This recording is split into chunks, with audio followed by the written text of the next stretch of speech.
Yeah, what, Rich Voss? You fuck? Like Happy Opie. Why don't you like Happy Opie? And that song stinks. Really? Whatever. Like Yeah. Nugent? Whatever. You don't like pussy, so who Oh, cares? really? Play fucking like Queen. Keep yourself alive. Exactly. I told you didn't like pussy. Cat scratch fever.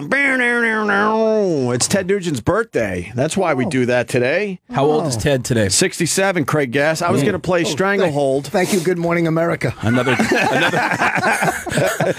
10-minute song? You were going to do Stranglehold? I was going to try Stranglehold, Thank you, but Al Roker. we barely survived the Who's Won't Get Fooled Again yesterday to start the show. So a little cat scratch fever. And why don't you like Ted Nugent? It just said it wasn't my rock and roll. I mean, I actually, you know what? What? Rich is a big classic rock guy, though. He's fucking. who? Allman Brothers, right? No, I love the Allman Brothers. That's right. Fucking yes. I still owe Rich. Fucking yes. I've never heard anyone describe yes as fucking yes. No, they were a good band. I'm not saying they were. Rich helped me out at the roast of Richard Belzer in like 2001. He really did me a solid. I didn't know Rich that well, and I said, Rich, any concert you want to go to, I'm going to get you in. I'm going to get you backstage. And he goes, all right, how about the Allman Brothers? And I go, what else you got? What else? Just give me something else. And he goes, how about yes? And I'm like, who else you got? And I didn't know anybody with any of the bands, and I still owe him. I said, I'm going to hook you up for a show, but he's into bands. I don't know anybody who works for those bands. So just get me booked in like South by Southwest, all right, or Moon Tower. I love the Allman Brothers. We could do a little like whipping post tomorrow, live version. That'll kill 14, 15 minutes. I want to do long songs, man. Try to narrow your show down to like a 1 hour in and out. Yes, I like that. I like that a lot. Fuck this company! Oh! Well, I don't know. They told me to tone that down a little bit. I will for the holidays. Couple meetings. I will for Hanukkah. Yeah. I'll keep things calm for Hanukkah, and then I'll start blowing shit up in the new year. Yeah. Hey, Ted, I want to go back to your point. I never liked Ted Nugent. Yeah, how many songs did he have? I like 2 or 3 songs by him. Stranglehold, Cat Scratch Fever, and then maybe some Wang Tang, Sweet Poon Tang, or whatever the fuck that one was. So many fucking great. Humble Pie. I love Humble Pie. Want to do 30 Days in the Hole? Yeah, I saw Humble 30 Pie. Days in the Hole. I don't know if I saw him with fucking Frampton or Marriott. All right. Black Oak, Arkansas opened for him when I saw him one time. You know how I saw it? A great concert, and not rock and roll, but Bob Dylan and the band, but they played separate. Really? Yeah, I don't remember who headlined. I guess Dylan must have headlined that. What do you mean you don't remember who headlined It was in the That's 70s. so stupid to say. Drugs? Why? Were you fucked up In at the show? 70s, it was definitely Bob Dylan. Oh, it was? Okay. Although the band was pretty hot in the 70s. I would bet a lot of money. Dylan's not going to open up for anybody. Yeah. Would you get pretty fucked up and go to concerts? Where you, Oh, yeah. When I saw the New York Dolls, I was doing a lot of acid. So we went to this. This is it was so wild. The concert was on Halloween. It's weird that you're into acid. Coke guys are usually not into acid. But this was early in the 70s. But he's into yes. Yeah. I had a fraternity brother. I had a fraternity brother. Loved yes and loved taking acid and loved burning the Bible in the middle of the street. Really? Yeah. After concerts or just randomly? Just randomly. We would be walking up to the fraternity house, I'll just say that much, and then this guy, and I would love to say his name so my brothers could be really happy today, my ex-brothers, and he would just be in the middle of the street burning the Bible. You can give his initials. All fucked up on acid. Wow. Well, what a weird acid trip. I didn't like acid because you couldn't control it. Yeah. I didn't, but I was always a Coke guy. I hated acid. We went to see the Dolls on Halloween night. So the Dolls fans were mostly gay, back then. So you fit in perfectly. So I felt at home. Just setting up Opie like a champ. So these costumes on Halloween were insane. And we saw them at the Waldorf Astoria. It was in the ballroom at the Waldorf. Yeah. So we're standing on a concerts table. At the Waldorf Astoria. Just the Dolls. But they stopped letting people in, even though they had tickets, and they smashed the windows. Just smashed the Wow. So we're standing on the fucking table in the front row on the ballroom, on it, and the lead singer had a machine gun that shot light with every hit of the snare drum. It shot light. Really? And now we're tripping our brains out, and they're fucking shooting us. I'm going, we're done. So we leave the concert. I told the story. We leave the concert, and we couldn't find my friend's mom's car. So we go to a cop. Because you're on acid. So you have no idea where you're going. Where's the car? I was here. And he said, it's probably compounded. And we thought he meant He said it's probably impounded. Right. And we thought he meant compounded, like, and we're sitting on a curb wall going, your mother's car is fucking tiny. Compounded. It's tiny. It's been shrunken up. And then we're walking around all depressed, and we saw it, and it was like fireworks and angels and shit. Jesus. It was wild. It's just a disoriented fucking acid freak. Yeah, I hated that drug. I never did acid. I did some shrooms, though, which is close. Same thing, isn't it? I guess it's close enough. Isn't peyote the same thing, too? I don't fucking know. Did you ever have a good buzz, though, enough to enhance the concert? Didn't acid and shrooms fuck shit up for you? It enhanced the rain shower at a jazz festival once there, Craig Gass. Really? Yes. Shrooms at a jazz festival or acid? Shrooms. Me and Buzzy on the lawn with a couple other pals, and the lawn was very sparse. Not a lot of people going to the jazz festival in the rain. And, man, I remember hearing the raindrops. So, yeah. Really? And then I remember people talking, and I told Buzzy, these fucking people right behind us got to shut the fuck up. And I turn around, and the people are way on the top of the hill. And that's when I got freaked out and scared. I was like, felt like what the fuck? Hypersensitive hearing. I was like, I thought those people were right behind us. Wow. I went to the Pocono. It was like, you know how at Woodstock, they had one at Pocono Raceway. You know, there was like 10 bands, Emerson, Lake and Palmer. I don't remember. Badfinger, maybe the and Guessing. I'm so these bands. We just ran away from home and Guess who? I think we're there. And I did One like Direction. Quaaludes. Someone One gave us Direction. Quaaludes. I did a whole Quaalude. Next thing you know, it's pouring rain. And I'm under the tarp with all these fucking bikers. They just took me in. Yeah. And I was so fucked up. And it was just, I don't remember the concert. Was this acid again? No, this was Quaaludes. You don't remember Quaaludes. the concert? No. Do you at least I just remember remember blowing the guys? Oh, whoa. Bikers? Well, I'm going to blow dirty bikers. What kind of patch do you get for blowing bikers? Huh? What kind of patch do you get for blowing bikers? He just goes, huh? I don't think it was 73 we saw them at the Waldorf. They might have. 1973 at the Waldorf Astoria. Man, you're old. When you were talking about You are fucking old. When you're talking about burning Bibles, I thought you meant at concerts, because there would always be religious people after shows, especially after metal concerts, and then there would always be like a rude reaction from drunk concert goers wanting to burn Bibles and shit. And I remember a friend of mine who was really hammered after a ZZ Top show. I don't know why. It was a ZZ Top show. Yeah. And there's a bunch of religious people out there saying you got to repent, give your life to Jesus. And a friend of mine who thought he was religious because he had a Jesus air freshener in his car, jumps on top of the hood of a car and goes, "Fuck Jesus!" Fuck Jesus. And then some other guy went, "Don't you say fuck you to Jesus, man!" And then like ran up and like assaulted him. But did he mean it when he said "fuck Jesus"? He was just he was like, out of his mind. He was out of his mind. My buddy, he wasn't that passionate about religion. I think he was also a Black Sabbath fan. So I think it was just a thing to do for this guy. But it was to burn Bibles. Where do you get Bibles? I said Bibles, but in all fairness, I only saw him do it once, so maybe I should, downplay my story a little bit. But once, I have a feeling if you've done it once, though, I think you've done it before. Burning a Bible, period, is just a weird thing to do. Yeah, I don't really believe in organized religion in general, but I definitely wouldn't take that chance. I wouldn't be taking that chance of burning the Bible. No, not at all. Don't burn the Quran either. Oh, you kidding me? I do remember going to a Metallica concert and snorting a little bit of meth and thinking I have the perfect buzz right now. I had the perfect euphoric buzz on the way to Metallica show, and then it got ruined when we did more meth later. I used to do crystal meth, like the crank, that the bikers used to ride. I always with bikers. I never knew what the difference was between crystal meth and... What is the stuff you they do now? love blowing bikers. Is that the same thing that they're doing now? I mean, meth is still out there. I always thought used to crank... be wet and sticky crank. It was fucking... It was a cheap man's coke high. Yeah, well, I mean, if it was, I would only do it if there was no coke around. I loved doing coke, and if there's no coke around, then I would do meth. But I would snort meth like I snorted coke, but it burnt which was a bad idea. It's fucked. We stayed up for 2 or 3 days once on that shit, but it burnt the fuck out of your nose. Yeah. But is that what that's not what they're doing now? Crystal meth. I don't fucking know. I never did meth. That's crazy. Put your headphones on. You're driving me nuts. Why? What's the difference? Because you're moving away from the mic and you don't know that you're like...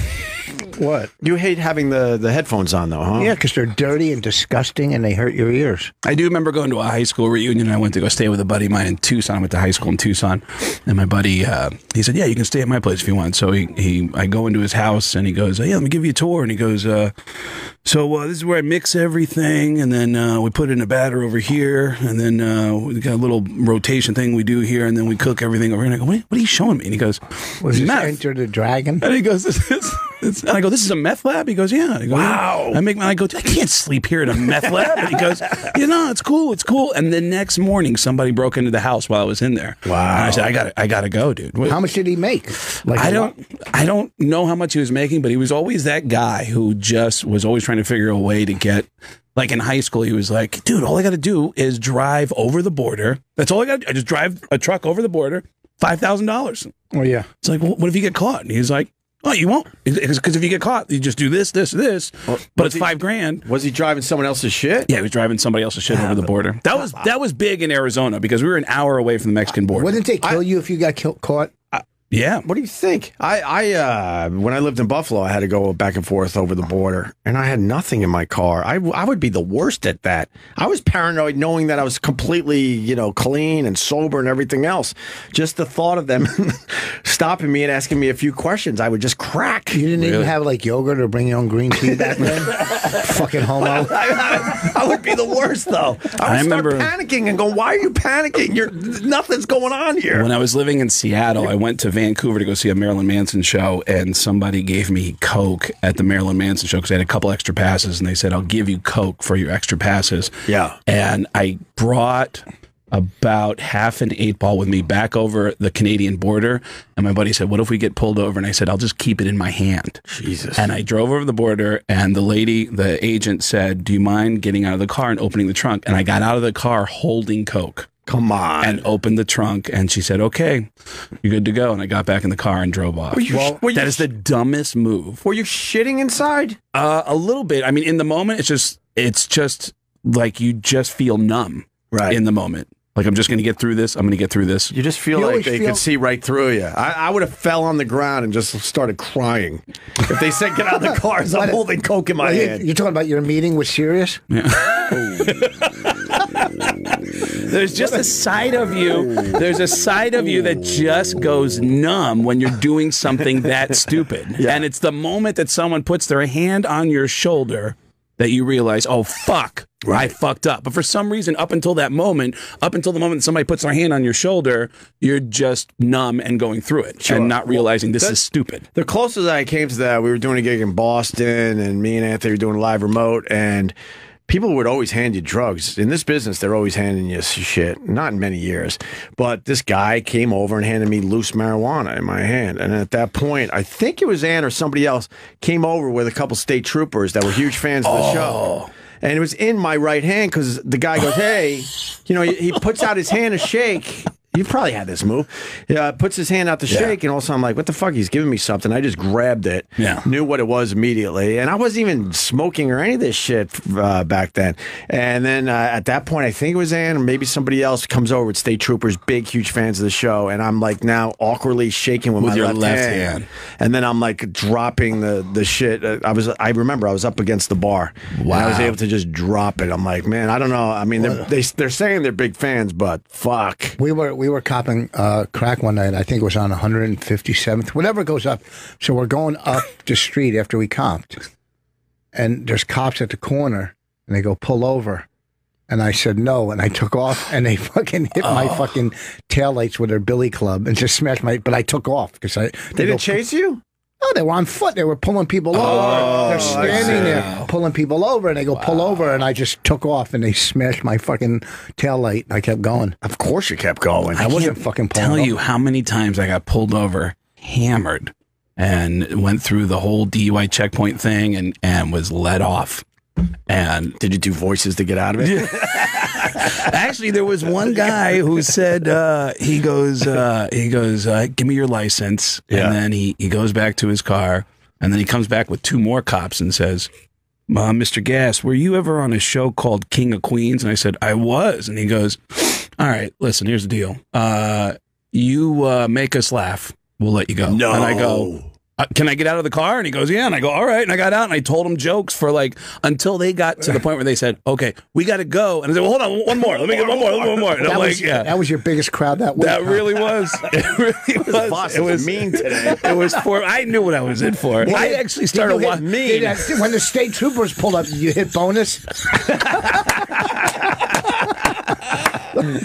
I watched Rich Voss videos last night to try to get his voice down, and I ended up just watching him for 2 hours and just laughing. Oh, really? He's just I just love Rich. Just put a whole bunch of shit in your mouth and talk. Yeah, guys. It's not that fucking bad. One fucking letter. What? S? Just saying. SH. Yeah, SH. All right. Is that's what your killer? But I love his confidence. It's like old school confidence. Like Bobby Slayton. Bobby Slayton will always pump himself up and, hey, let me tell you something. I'm the best guy that's ever been in comedy, all right? I'm a headliner. Let me tell you why I'm a headliner. Because when I'm a headliner, you're going to listen to me. Because I'll tell you how to do this. You're not going to learn how to do this until you listen to me. And that's the way Rich is. Rich is like a guy who will always tell you, like, listen, I'm the headliner. I'll tell you what's up. Wow. I like Bobby Slayton. The first time that's a buried impression. I like Bobby Slayton. Yeah. He fucking called me out of the blue last year and said, hey, I have 2 tickets to Book of Mormon. Do you and your wife want them? I go, fuck yeah. I go, why aren't you going? He goes, oh, I'm having dinner with Woody Allen. You probably take this because you're not as big as me. All right, let me tell you something. Yeah. Wow. Did you go? Yeah, we went to Book of Mormon. I love Book of Mormon. Yeah, we went. It was great. I started with Josh Gad when he was the star of that damn thing. I never saw people walking out, but that was the most blasphemous show I mean. Wait, you saw people walking out? No, I'm saying I never saw people walking out. And I don't know because people clearly went thinking it was a different kind of show. I think people can handle stuff if you're clever. Yeah. That's a great show. Yeah, well, that is a blasphemous show. I love that show. The gay guy stole every scene he was in. The guy that played the gay character. The gay. Oh yeah. That's right. Me and a couple of bikers were talking about it.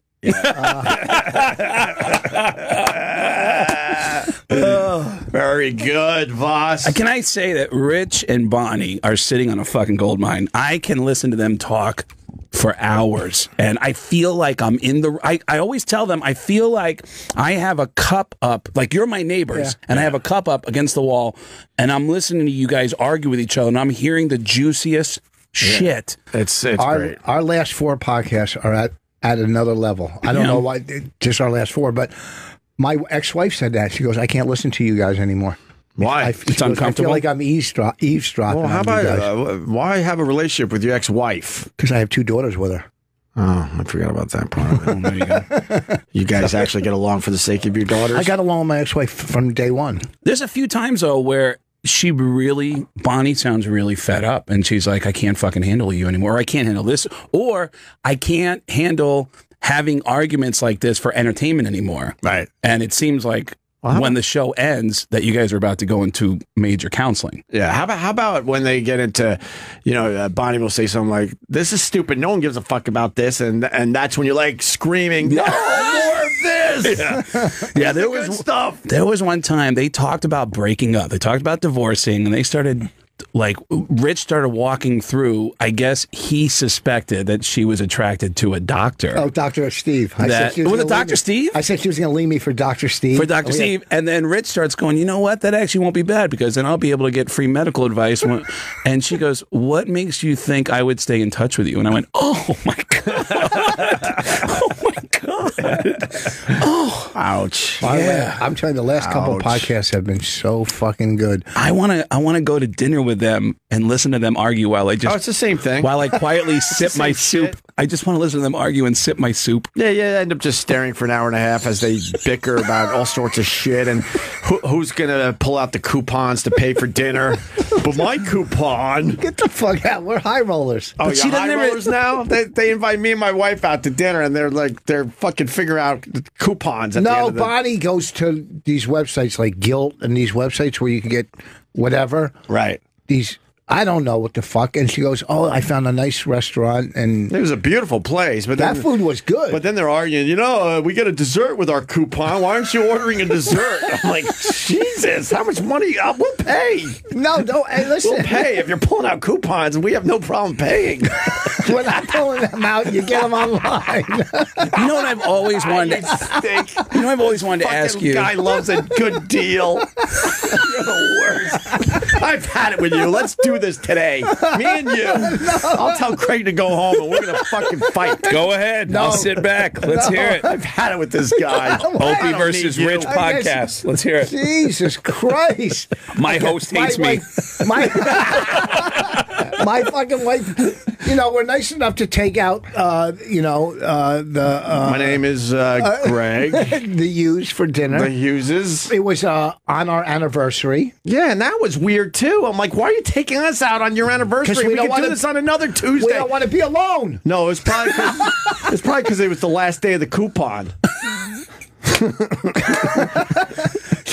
We have a coupon for a boat ride. Of course you do. Opie, how many times have you went? I know you helped him fund the movie, right? Yes, I did. Did you do that more than once? Did you help him out financially more than once? No, just the one time. And then you paid him back, and then you ripped up the check? No, I ripped up the interest. The interest. The interest. Okay. That was a good move, right? That is a good move. Nice. Thanks. And people... good move, right? Very nice of you. Very nice. We went. You know how many coupons we got with that check? Okay. Takes us out for their anniversary.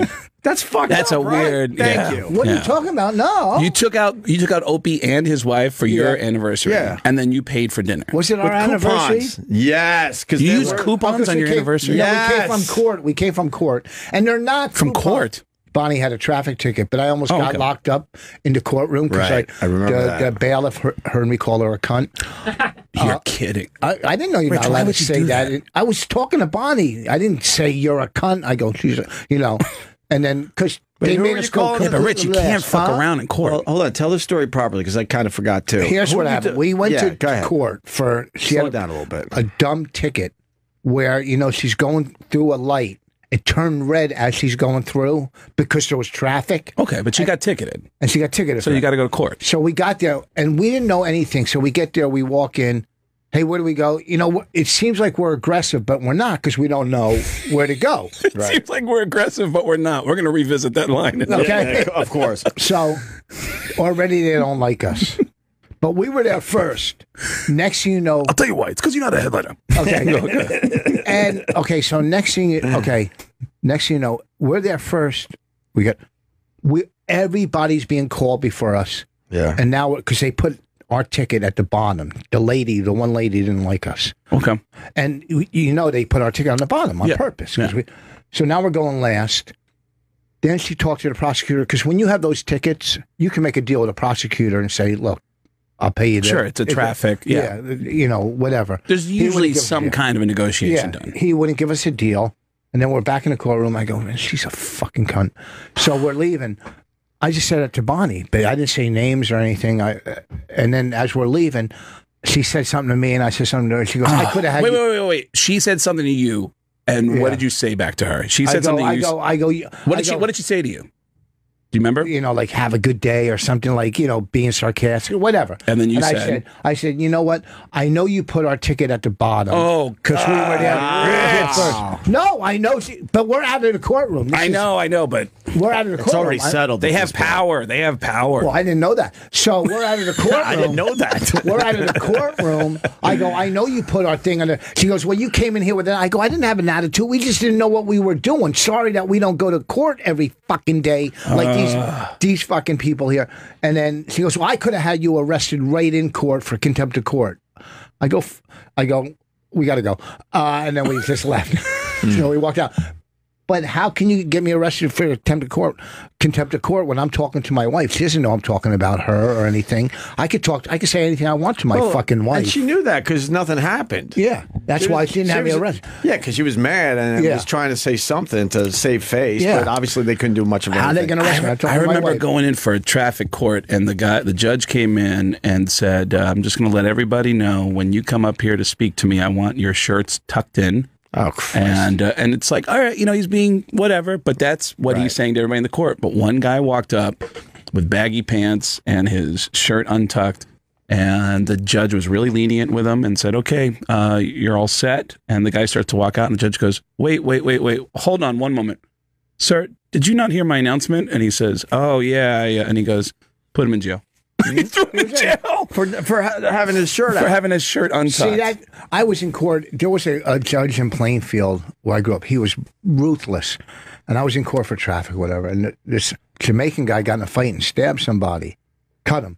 And the Jamaican guy goes, well, I don't know how to fight. That's why I used a knife. And I swear to God, the judge goes, well, you'll learn in jail. Oh, wow. That is brutal. You know, but, there's some moments that you just can't talk back, and there's some moments where you just have to. Pulled over by a cop. You're appearing for something in court. You have to just, you just got to suck it up. By the way, before we get too far ahead here, Baxter Buddy One on Twitter goes, Voss said he only has trouble with one letter, SH and GH. Hey, you know what? Go fuck yourself. I got 5 CDs, bitch. My last one hit the Billboard charts. All right, fucking big career. Driving a fucking beautiful BMW, sitting here. I guess my fucking little list has not held me back. I think the guy made a good point. Hey, listen, just because you're on Twitter and you think you know everything, you don't know everything, because Rich is the headliner, okay? He knows what he's talking about. All right? Forget about it. When I had roommates, like we were 21, we used to party. We meet 2 or 3 roommates. Yeah. So we had dogs. I had and they always get loose. So our neighbor always would make us go to court because our dogs got loose and went on his property. Why did they get loose? They were sick Somebody of was blowing them. So who's going to tag that? I know. And I'd make my dog. How about you give us a laugh, you fucking autistic fuck? Well, I'm telling the court story. At least Craig Gass is laughing. I'm telling the court. Oh, I'm gonna tell 10 more blowjob jokes until you laugh. Carmelo Anthony over here of the comedy world. So, not fucking giving anything up. I'm telling it. Jesus, he wants all the shots. No, I was Pass in the middle of a story. Ball, you drooling mush mouth. Okay, listener, I'm fucking telling the story. Your dogs are loose. So I had to go to court. So I was either playing. So happy when he give him back the story. He goes, okay. I'm telling good stories. Yay, they gave the ball back. Watch me just dribble for 20, 30, Not 20 take a seconds shot. and take a shot. Yeah, that's all right. Watch my ball handling. Fucking shot from the fucking corner. Why? I'm just trying to fucking kill the clock. So, okay, I got a 3-hour clock here. So anyhow, I was either playing ball or whatever, and I came to court in my shorts, the ones I used to wear to drug dealers, with a skateboard in my hand, and the judge, who was a cousin to my cousin, but he wasn't really to me. He goes, all right, 4 weekends in fucking jail, right? And I'm like, because I came to court, and I didn't know there was a dress code in court. Yeah, I was young, long hair. But then he goes, at the end, when they're ready to take me away, he suspended it. Yeah. I was fucking terrified. He said 4 weekends, so I could still work. Wow. Not that I had a job, but... Suspended court for the weekend? No, he suspended the sentence. The sentence. Oh, wow. For dogs being loose, you're going to send me a fucking tape. You can't argue that, though. You can't argue, like, suck it up. Listen, man, who really cares? Like, you're there. You gotta answer the charges, and you gotta suck it up and just play ball. Did you see the girl online that she said something under her breath, and the judge gave her like 2 months? Oh, she was walking, huh? It's a great video. It is a great video. It's 7 years old. Yeah, It's a great video. What did she say? I don't know. I don't time code my fucking Facebook videos. Yeah, she makes some shitty. She makes some shitty comment to the judge, right? Yeah, she said like the judge didn't know that she's a creator of funny mofos, and he gave her fucking 2 months in jail. 2 months in jail. I think something like that. Was it 2 months? Or next, let's go to the video. I thought it was for some reason from our old MySpace page. For some reason, I thought it was a guy. I thought it was. And then after this, we'll talk about Charlie bit my finger if you like. What's that one? I didn't see it. One of the most viral videos ever. You Oh, sorry. Let's Craig play got that it. one, Yeah. too. Once again, Craig got it. Oh, there it is. Yeah, I know. This is really old. It's the hottest new video taking over the internet. It Charlie actually- bit my finger. Actually, we could play this again. This is amazing. She's just giggling and laughing and having a good old time about her sentencing. Oh, and she's a cute girl, too. Yeah, go back to Cute the beginning girl. of this. We'll play it again. Life is good for her. Yeah, she's like, whatever. This is Whatever. This is our Mediaite. Morning, Soto. You're being charged with possession of Xanax and BARS. I don't know what that is. What is that?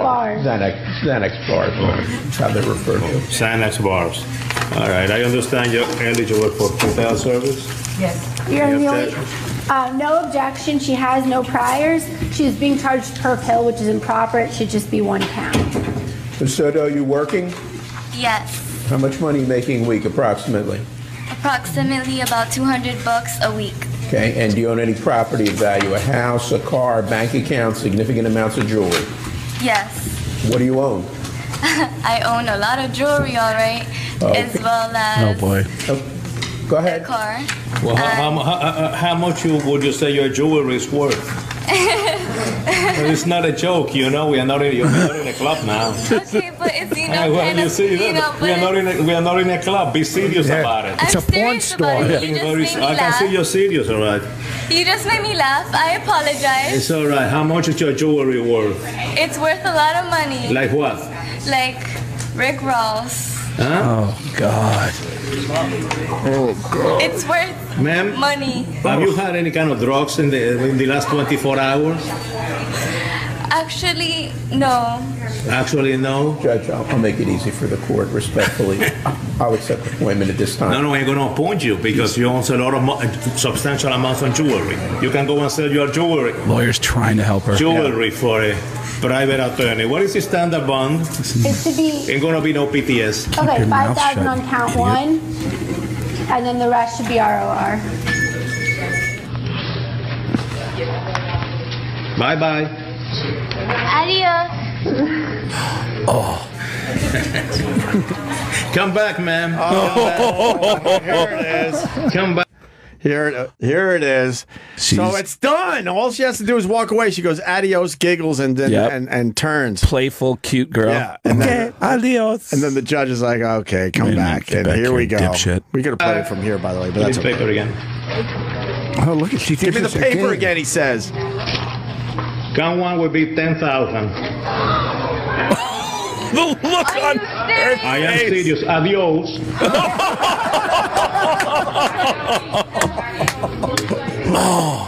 Oh, and she flips him Come off. back again. She flips him Come back off. again. Pause. Oh, my God. What a fucking idiot. So he gives her the adios, $10,000, then she walks away and gives him the finger. So he's Yep. like, all right, come back again. Yep. Oh, what I forgot about all the fucking details idiot. of this very old viral video. Let's push play again. Bring him back again. All right, she's coming back. Give me the paper. What's up? I believe I heard you saying to. Yes, I did. I'm not going to the. I believe you. Did you say Yes, me? actually, I Did you say that? Yes, sir. I did. Oh, you did say that? I'm not I gonna find you in lie. direct criminal contempt. 30 days in the county jail. Okay, that's fine. That's fine. 30 days in the county jail. Right, I believe that she is represented by the public defender. I don't know if there needs to be- It's not being represented by the public defender. Okay. Is Your Honor, appointed Your from Honor, the is that contempt with matter. or without credit time, sir?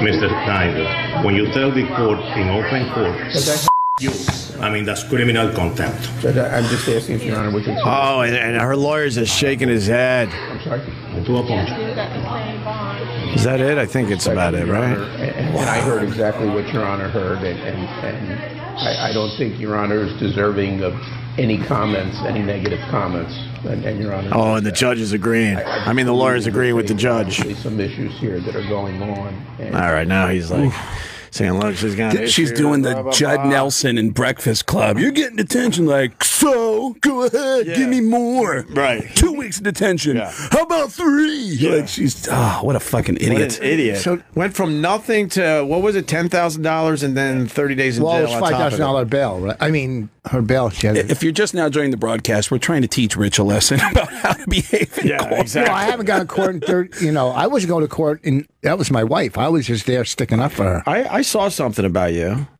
Hold on, Dr. Opie's ready. It was a little documentary for PBS on comedians or something. Yeah. Do you remember this? A couple years back? I was on it. Yeah, Paul turned me on to this. Get the fuck out of here. I was Modern comedian. A modern comedian. Oh. It was a series that was it on PBS? Paul, do you remember? I don't know if I think it was just a PBS digital. All right, but you can find them on YouTube. And Yeah, it was good. They did a lot of the guys we know and love here, certainly. And one of them was Rich Voss.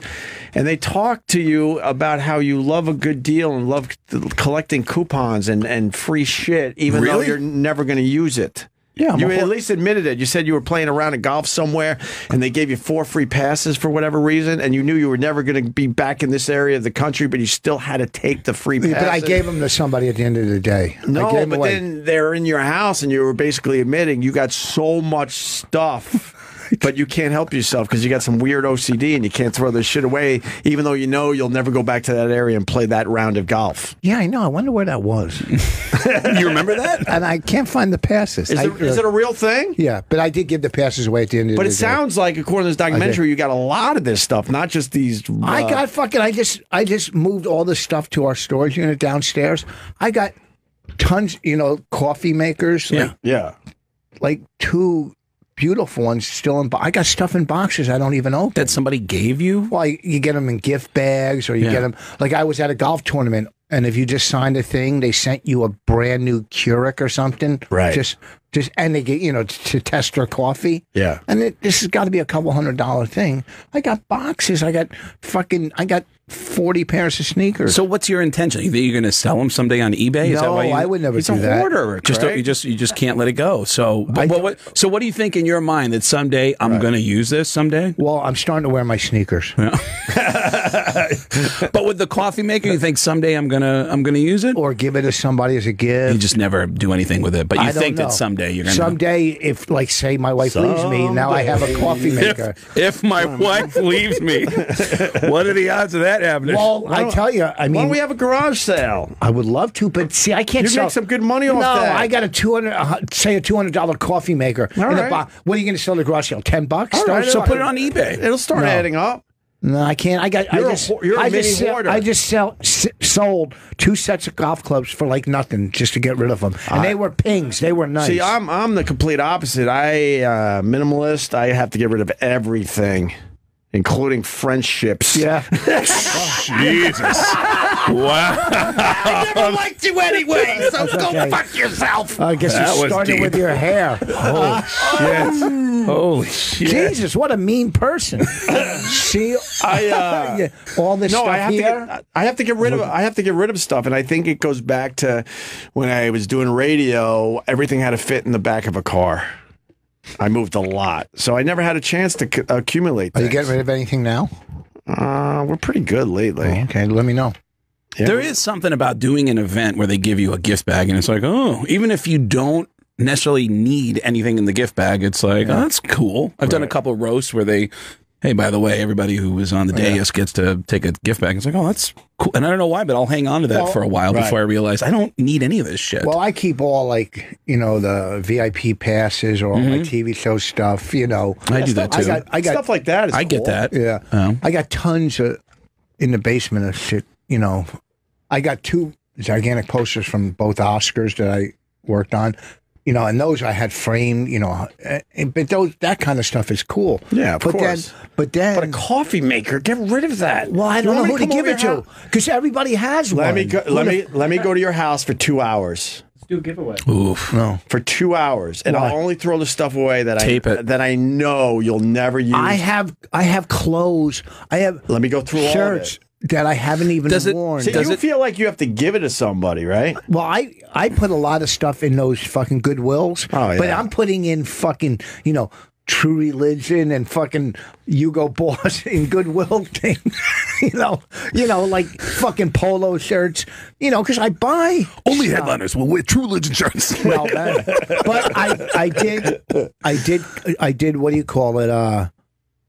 I had 2 Rolexes and I traded them in for one, so I could only have one now. For a better one, 2 like and an extra money. Good. That way, because I never wore one of them, so I said, you know what, I'll trade them in. All right, and we get how that works. Does it bother Bonnie? Does it bother Bonnie that you keep shit? Does it bother her? She's one of the possessions. I'm trying. She's a hostage, though. But let's get rid of the coffee maker and things like that. I got 2 of them. Who cares? You know where we got one from? Me? Your wife. And you, yeah. Are you using that one? Nope. Yeah. Nope. I personally That's a long pause. You know what? Are you talking about the espresso maker? Yeah. That shit is dope, yo. But the only problem we don't, because we don't have room to put all that stuff in our, but I just made a lot of room. And so now we're going to set one of them up. Do you like coffee? I love it. You'll love that machine for real. Yeah. Yes. Do you have one? Yes. I want an espresso maker. That's pretty awesome. But I'm assuming you have one in the house. That's why you're not opening the other one. Actually, we have a shitty coffee pot. Nespresso, actually. Nespresso? Nespresso used to only make espresso, and then they finally said, oh, okay, we would do much better if we do individual cups of coffee. And that's when their business, I think, exploded. See, my problem is I like spending, like I just bought, and there was no reason, a French roast where you make coffee. You know what I mean? You pour the coffee in the bottom. I know those how that things works. make good coffee. Yes. And like my problem is spending. Like I was in the fucking at a club a couple weeks ago in the dressing room. And I got bored, so I just went online and bought a bunch of T-shirts. But I got cool ones. I got a New York Doll. I got fucking Tom Waits, and I got Reservoir Dogs. But I'm an old man buying T-shirts online because I get bored. And it's time for you to go on stage, and you're still wanting to stay online and keep buying T-shirts? Or? No, it's between shows. Yeah. And I just bought, I get sneakers when the Nikes come out. That's okay. I mean, he's a recovering drug addict. I'd rather have him, how many shopping for clothes and relapsing. How many sneakers do I have? Yeah. Just this year, I spent $3,000 on Nikes, I think. But I just got 2 pairs of Space Jams, which you can't get. He mentioned that before he went on the air, and I was like, "What?" And he goes, "Space Jams." I got 2 pairs, and I what? Like, these are sneakers. Those are Space Jams? No, these are 12s. These are 12s. Well, I don't know what that means. Jordan 12s. See, they're very nice. I'll give it to you. Yeah. But I never understood the sneaker culture thing. Here's the difference. I'll get a nice pair of sneakers, but besides that, I just got like 4 or 5 total pairs of sneakers, and most of them are ratty. I probably got knockarounds. 40 or 50. But 40 or 50 pairs of sneakers. That would drive me nuts if that was all in my house. The problem is I go on stage, so I have to wear nice sneakers. But 50 pairs, like. Well, I bought a lot of PF Flyers and Pro Keds and stuff. I have no idea what a PF Flyer is. It's before they came out, way before Converse. They were back in the day. So you have to find these on eBay somewhere. No, they brought them back. They're like retro or whatever. Yeah, but they're fucking PF. But I don't wear. They're canvas sneakers. Yeah, there they are. You've seen these, Craig. Yeah, PF. There you go. Oh, okay. Yeah, there's many versions of those now. PF Flyers. They're fucking. There goes the Space Jams. I don't know. When my sneakers get ratty, I go get a new pair of Vans, and I'm good. Yeah. See, but what's your most expensive pair of sneakers? How much? Those ones right there, $220. For a retro pair of Converse? No, for the $220? Yeah. Oh, that's not bad. Fuck, man. But I got 2 pairs. Who was walking around with some Yeezys from Kanye? And those Yeezys are really hard to get a hold of. They're like $1,000 or something like that. I can make a call and get them. Huh? I can make a call and get those. 200. Oh, really? Can you tell if they're fake or not? I wanted to make fun of Kanye West's sneakers, but they're kind of cool. What are the ones that are so expensive? Let me see what they look like. They're kind of cool. I wouldn't wear the black one. I would wear the color that DJ it. They're not even high top. They're cool though. I don't mind them. They look comfortable. Yeah, they look very comfortable. Yeah. Did you see Kanye met with Trump today? Yeah, that was hilarious. What is going on at Trump Tower? People are just marching through there and kissing the ring. Is that what's going on? Trump cleared his schedule for 15 minutes to hang out with Kanye. We have a theory. Actually, Paul and Lewis behind the scenes said Kanye will be performing at the inauguration. I thought about that afterwards because I know that's been a story that he's struggling to get people to perform at his inaugural. But could you really see Kanye and anybody showing up for that? Yeah. Well, where do they perform? I forget. On the steps, like Aretha Franklin. There's like different. Isn't there usually different parties around DC? Right, and then there's all right. So that's a possibility. But when he's being sworn in, remember when Obama got sworn in? I think it was Aretha Franklin up there singing her ass off. Yeah, so it's not that spot. No, you're not gonna have Kanye up there. Okay. Yeah, it's my memory is that there's several shows that go on around DC, and everybody in entertainment comes out to perform. So. But Trump's been struggling to get somebody to well, he's going to lose so many fans. Who's the rapper that just said, "I don't believe in Black Lives Matter" or something? Or Lil Wayne. Oh, okay. Lil Wayne said that. Well, he said he wasn't for it and he's not against it. He just doesn't believe in that. He said he right. Well, whatever. This Kanye meeting Trump, it's hilarious. But keeps reason a mystery. Everything's a mystery with this guy. And Donald just got another blast of. I mean, looks like he just came out of the tanning booth. His teeth look really white, and he looks like he just got. No, they just pelt him with orange. Yeah, yeah, that's a spray tan. I roasted him. Remember you were there? I could say I roasted the president. That's kind of fucking. And I could say he's been on the radio show. Yeah. He was on here. Not in studio, but a bunch on the phone. And I blew him. Fucked up, and Craig Gass blew him. I blew him, and I can't find the fucking picture. I was on my knees. Oh, wait, that's right. Simulating like I was blowing him at the Trump Taj Mahal. It was me and Artie, and we did a show that turned into a benefit for the first responders on the weekend after September 11th. Do that with you guys. Yeah, and Trump showed up, walked in, and there's a bunch of press there, and I said, "You want a funny picture? How about a shot of me blowing Don?" I got on my knees, and I started like I was blowing him, and there were dozens of copies that you could find on the internet if you just search my name and Donald Trump, and now you can't find a single one. Why? That's weird. It's gone, and I've actually been trying to track it down. Anyone who can help me find any of those photos, I'll give you $100 if you can get it back to me. I'll give you $100 if you can find the photos, and I'll give you $125 if you can find me at the Pocono concert with the bikers. Blowing them. Wait, I can't believe he let you do that picture. Well, the reason why is because we had raised money in these giant water jugs. And it's right after September 11th. It's 3-4 days after September 11th. And people filled these giant water jugs with 20s and 100s for the first responders. So when Donald showed up, they said, Donald, you want to get some pictures with the comedians over here? And then someone had the idea of, hey, let's have Donald hold the money that we raised. And he's got these 2 giant water jugs. And he looked really awkward holding these 2 giant water jugs. And that's when I was hammered at the time. And I said, I got a great picture for you. How about a shot of me blowing Don? And he couldn't stop me. Wow. And his security was looking at me. They wanted to destroy me. His security was furious with me, but it was a funny moment. Well, that sounds like a funny moment. Yeah, it was a funny moment, and you know, Donald wasn't happy with it, but I got to see that picture. But I used to be able to Google my name and Donald Trump, and I could find dozens of copies of it from different angles. There was like 10, 12 photographers there taking pictures of it, and you can't find it. Yeah, we tried the last time. And you cannot find it. It's off the internet. Well, But I'm tracking down the photographers who were there that night, so I've been backtracking and finding him. They used to have a comedy club at the Taj with and I was there with my ex-wife.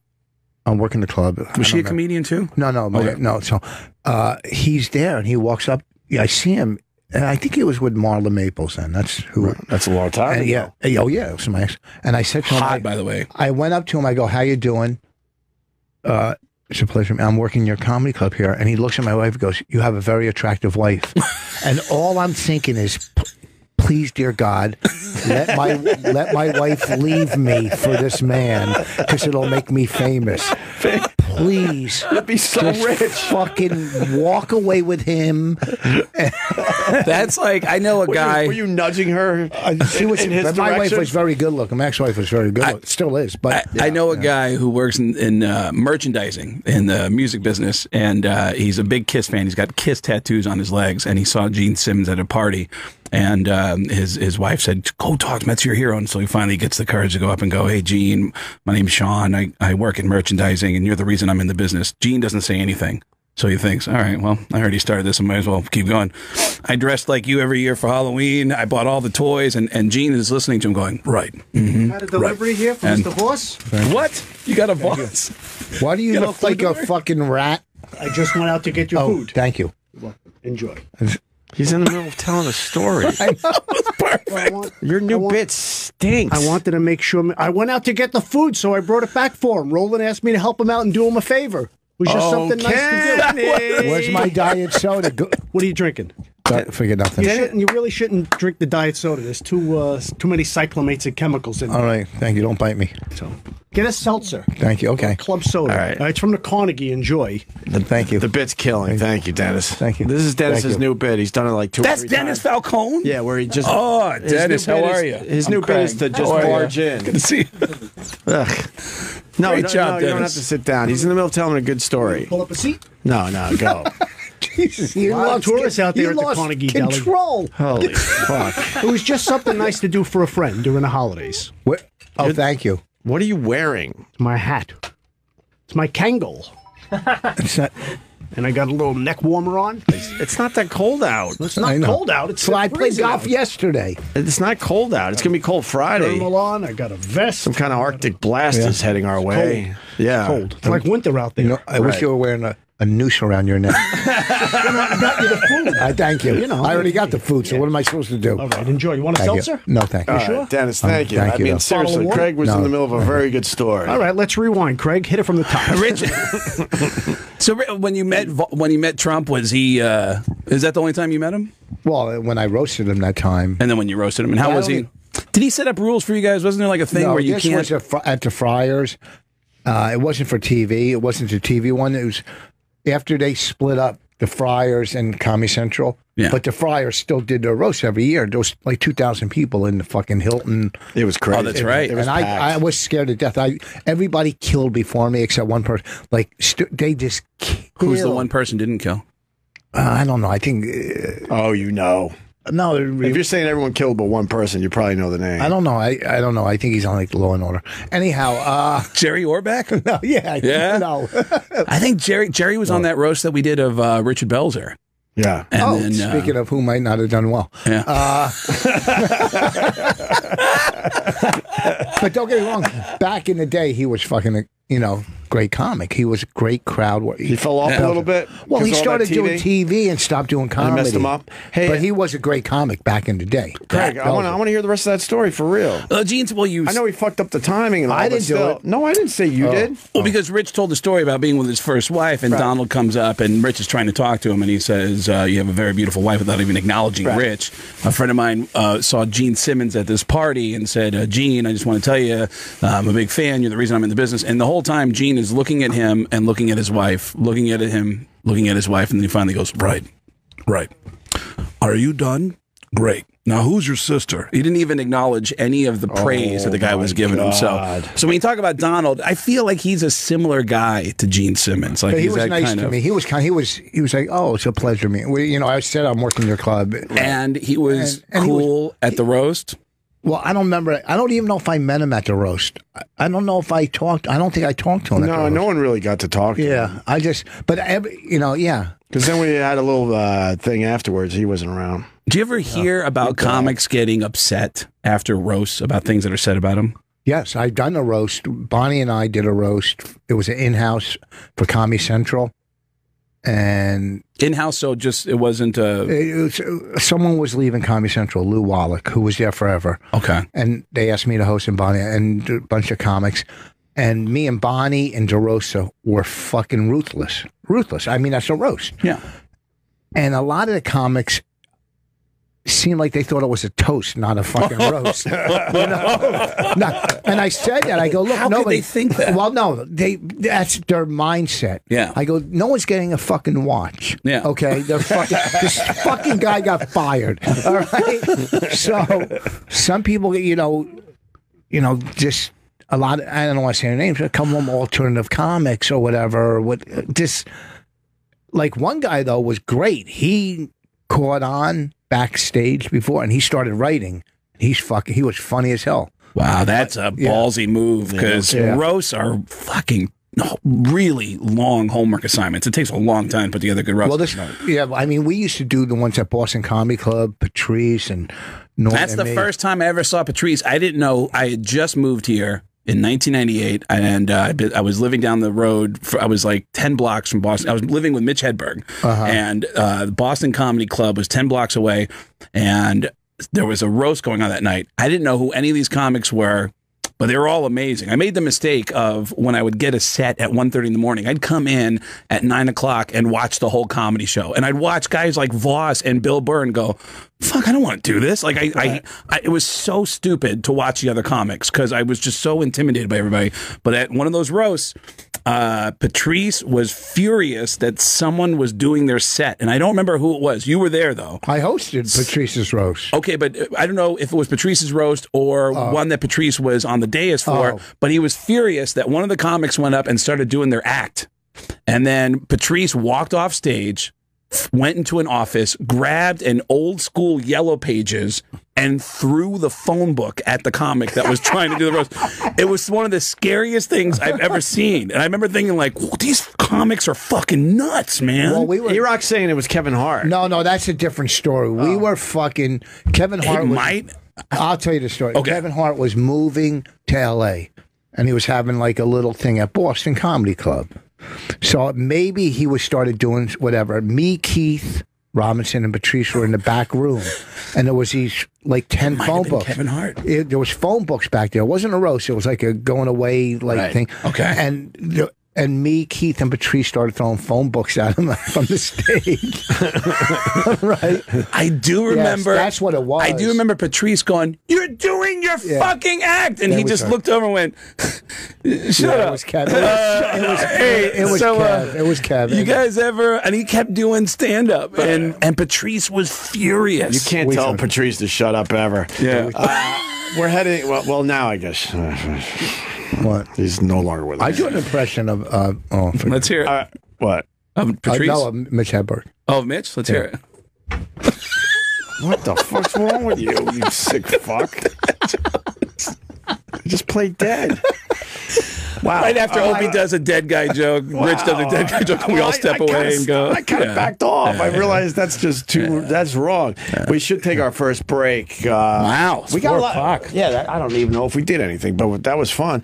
We got lots to do today. We got Judy Gold coming in. We also have the Santa story. Did you see the Santa story? Yeah, no. It's brutal. No, I'm trying to find the audio. They interviewed Santa. Dude, there's another brutal story. Did you try to watch Monday Night Football last night? I watched the first half. They put a story on right before kickoff, and I went, what the fuck? They put on a heartbreaking fucking story 20 minutes before kickoff. That was brutal. What was it? It was about this kid who lives up in New England who had the tumor. Yeah, I saw it on ESPN this morning. And they got a live shot of him. He's on the field. He had a tumor, and he got this tumor removed and had a lot of complications. But he survived it. And he asked the doctor who removed the tumor to put a number 12 on his skull, to stamp his skull with a number 12 because he's such a big Tom Brady fan. And the doctor does that for him, and he gets... What kind of stamp? And he get to... Wait, was it a tattoo? What kind of stamp was the 12? You know what? You got to see the story. I don't know how they do that, but they put a 12 on his skull. He got to go to the game? And, well, he survives all of that, and then he finds out a few weeks ago that the tumor's back, and it's way more vicious, and he 12 times as much. 12 times as much, and he says he said they got him on TV, and he says, if there's anything you could have, what would you want? And he said, I just don't want to die. Oh, I don't want to die. And it's like, oh my God. And they show him he's on the field. Tom Brady met with him. It's an amazing story. Right. But holy shit, it was brutal. That's fucking horrible. It's a and right before kickoff. Right before I'm getting ready to watch the good game. I got food. I'm ready to watch it, and I'm starting my period because of this. Can I ask you a real what's the purpose of that?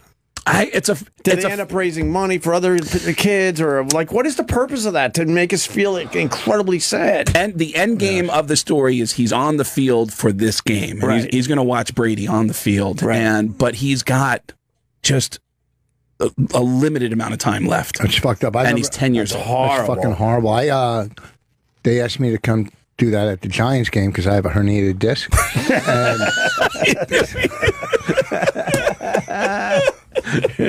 You're not right. When he said that was horrible, he didn't really mean that, by the way. This guy has no fucking I was going to say, Yeah, no, as soon as he said that. Anytime I hear about kids, I get upset. You hear about the kid with Santa? No, I didn't hear I'm it. trying to find the interview just before. I hate, right there, bro. Let's wait till after we eat. This is no, that's right. No. I want to see you. I haven't seen this yet. Let's do it right now. No, after. Let's do this right the fuck now and get it over with. No. All right, wait. So we got a sick kid. He's 5 years old. Okay. His last question to Santa was, "Can you help me?" Have you seen this yet? I haven't seen it. I heard the story, but I haven't seen it. You know, when I saw Southpaw, I had tears in my eyes. Can we get Rich to cry for the first time in his life? I cried when I saw Southpaw. Yeah, make it more about you. You're the one who just said I have no emotion, you fucking asshole. But you cry at a dumb movie? Yeah, because it was about that lady. Oh, yeah. Well, some movies make you. This is real life. Tear you up. I'm not watching. Although someone is bitching in Hollywood about how they're pulling this bullshit for the Oscars with these sad movies. What does it have to do with the Oscars? How does this video tie into the Oscars? No, with what he's saying with sad movies and stuff. Maybe it is a stretch. Was it Morgan Freeman? There was an article. All right, I got to find it during the break, but basically saying it's bullshit what Hollywood's doing. They're getting these really fucking sad movies out there in time for the Oscars. Here's the story. All right, here you go. Terminally ill 5-year-old boy. Why are you playing this? It's sad. I want to see if you have any emotions. Hold on. Stupid. What do you mean stupid? No, this thing's just started playing, and I can't. This guy already has major tears in his eyes. Santa Claus. Santa Claus. This is a dead ringer for Santa Claus. Right. All right, go ahead. Yeah, he looks. You have to start up that jolly voice, that kind of stuff, since, what's this I hear you're going to be missing Christmas this year? Oh, great question, Santa.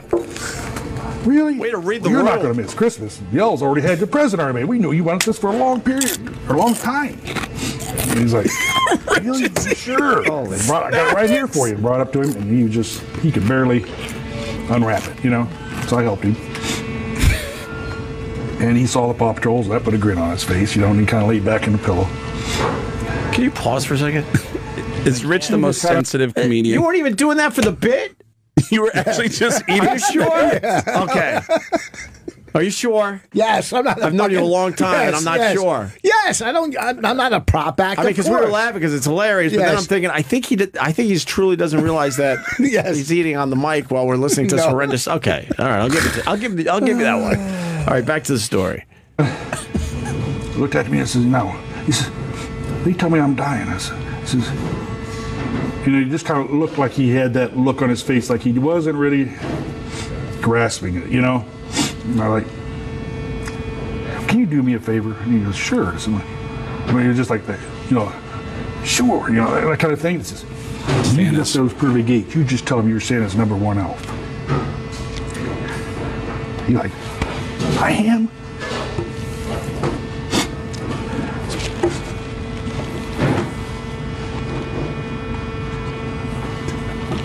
Santa's losing it. You sure are.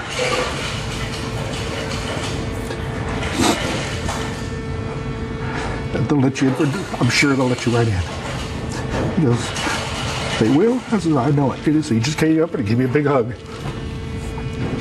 I had hold of me. He just kind of looked up at me and he says, "Santa, can you help me?"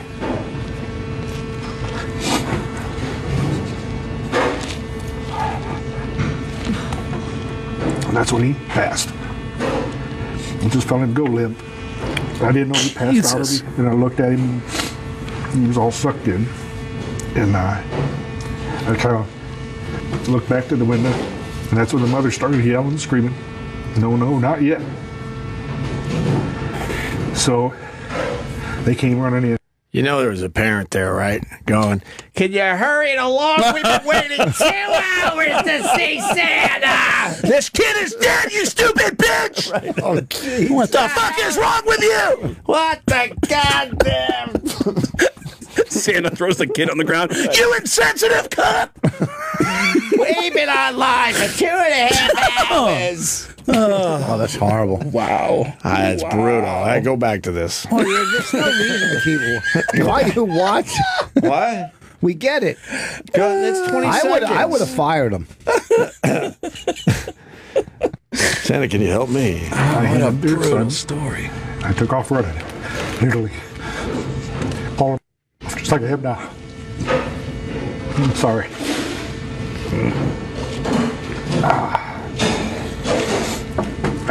But basket case for 3 days after that. Oh, you gave him 3 days, did you? Wow. That's sad. What city did that happen in?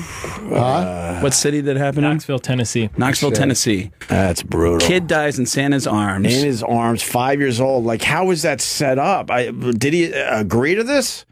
And I would assume that this was set up ahead of time. No, they didn't know. I believe it was a thing where yes, Paul. They knew that the kid was going to be dying and he wanted to see Santa, so he ran to the front of the line. Front of the line, while all the other kids complain. Oh, that's sad, man. Go ahead, Paul. Sorry. Wow. No, he went to the hospital to meet the kid. Okay. All right. I was going to say, if it happened at a mall, wouldn't there be video footage of like kid drops dead? You know, terrible. At the mall, there'd be a huge scene. Yep. What are you doing? It was stuck in my throat. What is that? A chip. A chip? It didn't go. It was stuck right here, and I could feel it. See, he'll do anything. No, Let me explain what happened, Craig. He'll do anything because he started feeling something. Yeah. So he's like, "Holy fuck! I'm actually feeling something very foreign. I've never had this feeling before." Yeah. So he I felt the distracts, chip in my and then he throat. chokes himself to get him out of the situation. I have to tell you something. Yesterday, I told you the story about Dane Cook doing an incredible thing. Right. Somebody close to me passed away who was 16. Her mom has been in just a deep depression. The only thing that makes her happy, and the only time anyone's ever seen her laugh in the last year, is when she watches Dane Cook doing stand-up. And me and Rich and Dane are hanging out and laughing in the Comedy Store for like 45 minutes. And then Dane offers to do a video. So we do a video thing. And we started having this emotional story about how he says, I go to the children's hospital down the road to see kids. It'll change your life. Right. And Rich goes, you know, it's funny. Remember the movie you did with us, Women Aren't Funny? I go, well, we started talking about this movie. And we were having this emotional moment. So when you say that it comes, like when it gets emotional, he has to bring it back to him. I swear to you, he actually, and it did have some kind of angle though. Right. Rich had some kind of angle. He said, you know, it reminds me of the movie we did. Because he doesn't want people to think he's an asshole. That's why he finds the angle. Goes, I could get out of this emotional thing that's happening in front of my eyes by doing this. There's a moment in Women Aren't Funny that I know is real, where Bonnie is behind him carrying their kid. Rich walks in first into a building, opens the door, and lets the door slip. Yeah, well, right in her face. I know that's real. I know that's a real moment. And the choking thing. He set that was up. acting. No, I didn't. You set that How up. can you set up choking? Unless you're with bikers. We're in the middle. No. Right in the middle of a story. Can you play that again, Eric, possibly? I remember the sound. When you were telling that Dane Cook just now, I go, why is that story so familiar? Yeah, that was. You don't even remember having that conversation? No, we were at the Comedy Store. At the Comedy Store, in the back room. That was so nice because he made a video for the lady, right? Yeah. And that was like a... you know, he's a fucking good guy, Dane. And that night, that's when, like, I've always gotten along with him, but that night, when we were all hanging out, and Dane was telling us shit that I was like, wow, this is some really personal shit. Like, I remember just throwing out, like, you know, I always heard there was a rumor about, you know, whatever. And he was like, well, here's what happened with that. And he was really casual and cool, and then he did that thing for me, and then told us a story about hanging out at the children's hospital. I got a guy, Kevin. He's one of my regulars. I want to hear Louis Anderson be the Santa in that situation. Oh boy, it was terrible. That baby was hanging out of my arms, and I just got so hungry. I just dropped that baby off and just went and had some apple pie. Oh yeah, that was great. That's my Mark Gastineau impression for some reason yesterday. Yeah. Mark, did you see the picture of Mark Gastineau? No, I can't do a Mark Gastineau impression, so I started doing Louis Anderson because he looks like that's Louis. Mark Gastineau these days. Hey, remember me? Yeah. Oh, I used to fuck people up in football. Yeah, now, oh boy, do I love chocolate. Oh yeah. You're late. Hey, You're Judy late. Gold! You're late. It's Judy's show. Judy's show. It's Wow, you got Judy's makeup on. show. What an audition. Hi, honey. You look so good. All right, we got to take a break. While you do hugs, we do have to take a break. You have an audition? Rich. Don't start being an asshole. No, Rich. What? Focus for a second. We got to play this clip, then we got to take a break, then we got to get Judy on because we're like 20 minutes late for a break. Cool. Eric is going to. So the setup is it's getting pretty emotional here, and this guy doesn't want to deal with any emotions. So then he starts quote choking on a chip. We got the audio. Good. Video footage of like kid drops dead. You know, terrible. At the mall, it'd be a huge scene. Yep. What are you doing? It was stuck in my throat. Is that today? That just happened right before you walked in. A 5-year-old dying in Santa's arms. This guy doesn't want to deal with emotions, What so all of a sudden he's happened? choking on a chip. A 5-year-old died in Santa's arms? You look great with makeup. Thank you. Holy fuck. Wait a minute. You should walk around like that more often. Yeah, but then I have to put it on. Wait, tell me what happened. Horrible. You're like, so you did an audition? Who's the Santa? We did the whole story. You're later. Yeah. You would have been part of it. Like Was you got, it in a... All right, I can't help if there's fucking traffic. Do you have to wear sneakers or just traffic on the subway? You live. You live on the one Now line. I took a car. Listen. Oh, all right. Listen. So there's a kid dying. He's 5 years old. Not funny. This is brutal. Yeah. And Santa went to the hospital To see him. and basically the last question the kid asked was, "Can you help me, Santa?" And then the kid dies in his arms. No way. At the hospital, and he's giving an interview. I don't know, all over the place. This video's going everywhere. I'd fucking quit the Santa thing. and he just signed with 3 arts. All right, plugs because we really got to go for a little bit. The week of New Year's Eve, that whole week and New Year's Eve, I'll be at Helium in Buffalo. The week after, I'll be at Helium in Philly the first week of January. You can still get Rich Voss 5 on iTunes, my best CD yet. Hit the Billboard charts, get it, you'll like it. Bye. And Craig Gass. Women Aren't Funny is available where? iTunes. On iTunes. And I'm performing at the Kirkland Performance Center on January 20th out in Seattle. It's a comedy show for Seahawk fans by Seahawk fans. And then Super Bowl weekend, I'm in Houston at the Comedy Showcase. All the info's at getgas.com. Getgas with 2 S's. That's where the Super Bowl is in Houston, right? In Houston, yeah. I always you going? perform in the Super Bowl city every year, and I do a show That's in the awesome. Super Bowl Oh, city. that's cool. Yeah, That's to very go cool. and do media and yeah. That's fucking great. And Judy hasn't been here long enough for her plug. But Caroline's the 22nd to the 24th of she December. got it in. There you go. Good for you. All right, more with motherfuckers. Craig Gass, See, Rich Voss, and you're Judy doing Gold. June nights, right? Shut up, Rich. Why don't you admit you're a Jew? I do all the time. With those fucking tattoos. And Go ahead. Hanukkah, like, Hanukkah is the same as Christmas. Isn't that this weird? year. That never happens. And when we come back, Rich and Judy are going to have a slap fight. Stay tuned. I'm good friend, me and Judy. No, we love each other. We are back with Craig Gass, who's sitting in all week, and I couldn't be happier. Off to a good start so far, Craig. It has been fun. It's effortless. Rich Voss in studio, and now Judy Gold. How come, people get to stay for a whole week? You're and I here. You're here now. Right, Enjoy I today. know it's always like enjoy your 2 hours. I give you a month. I live in California, and I flew out to do the show. I flew out to just Why are hang you out. going Jewy right away? Judy's already shitting on me.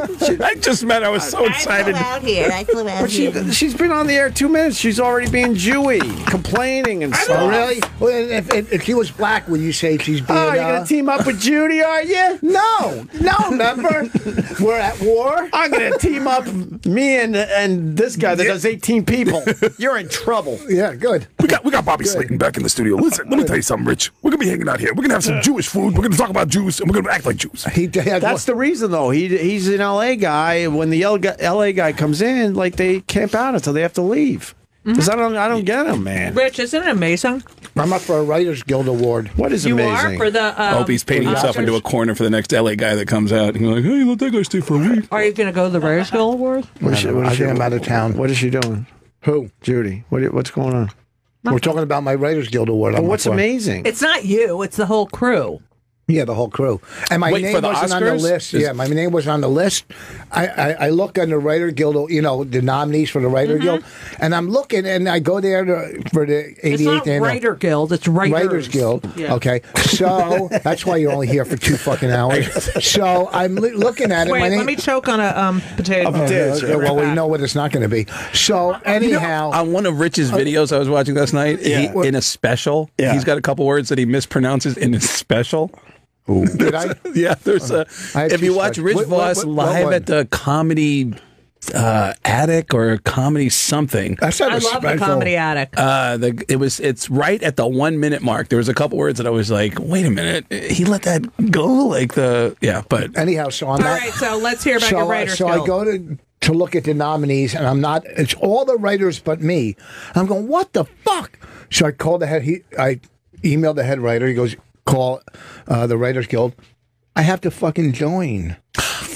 I got to be a member of the Writers. Wow. Yes. Yeah, but the Writers Guild is great.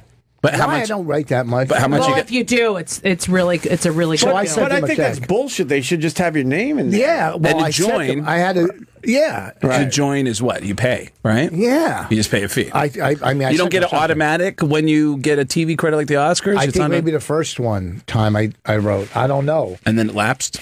Because that was, I don't know. It's not like That's after. weird. Right, that is weird. But at least put my name there. So I sent him a. I'm with you on that, I man. just That's want the bullshit. fucking award. It's a cool looking award. And what is it for again? For the Oscars, right? For the Oscars. right. Where do you put your awards? Huh? In Bonnie's pussy. Hey-o. I think they worked this out before they walked in the studio. Obviously, he has not gotten any awards. No, Hey, Judy, I got a real question for you. Have you calmed down as far as the Trump stuff goes? I don't mean that I'm in a really- bad. I'm- I don't I'm- mean that in a bad way, by the way, because I know, like, I'm leading up to very- the election and right after, you were out of your mind. I thought you were pro-Trump. I'm really upset about it. Still, I really am. Yeah. Still, I really am. What's the number one? A lot of people are upset. But some people are turning around. They're starting to say, "I didn't vote for him, but I'm in now." The number one is he's. I mean, I'm just going to get hate mail, but the fact is that he sort of spurs hate. I mean, you can't even say anything like, you know what? I don't think he's that smart. I don't think he's knows policy. I think he thinks, oh, I'll just call this one. This is the way it's going to work. But there's a history. You might hate people who work in government their whole life, but they have some sort of knowledge of how the country works and why certain things are the way they are. He's not a curious guy, and he's such a misogynist.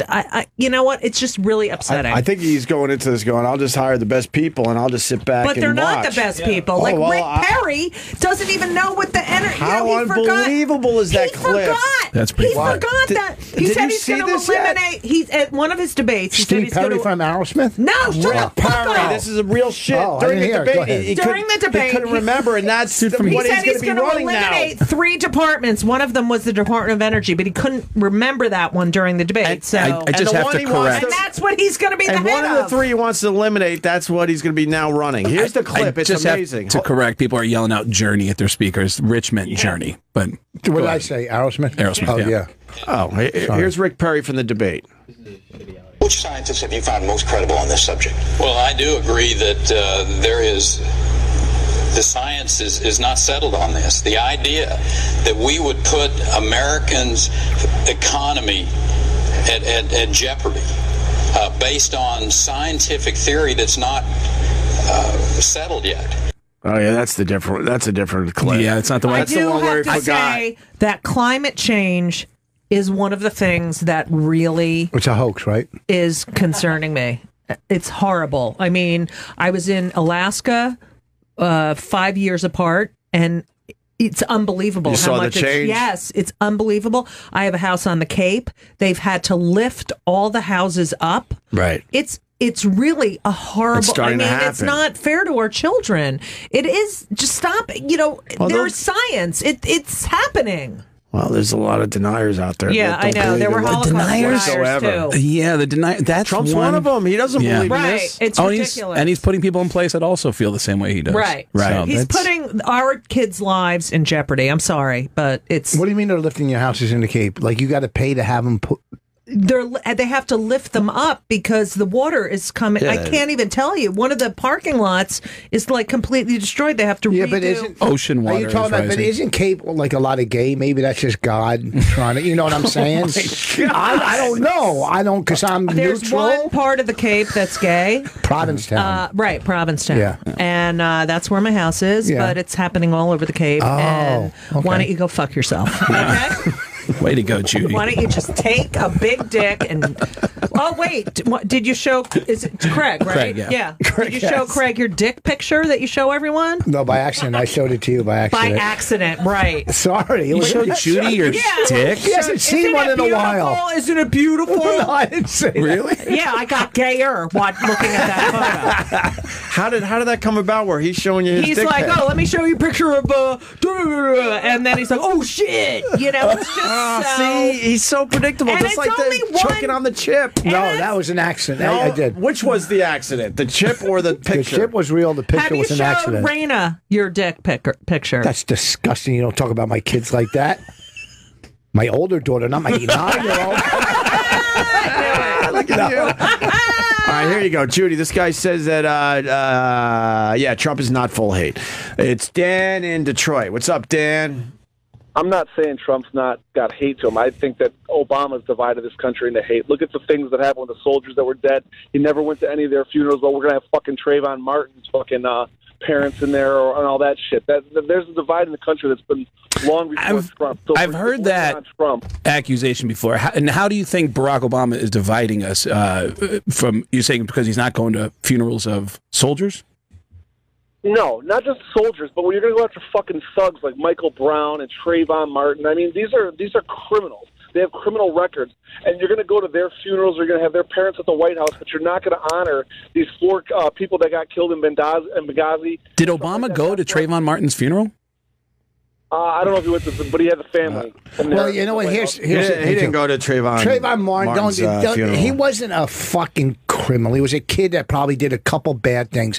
All right, and I'm not sticking up for Obama, but don't put this fucking black cloud over Trayvon Martin like he was doing armed robberies and selling fucking heroin. He was just some kid, all right, that might have had a run. How do you know? How do you know that, Rich? How do I know? Because I've read many fucking things about him. Is the one who should be in fucking jail. And I'm not, I'm George fucking Zimmerman. How is that guy not locked up?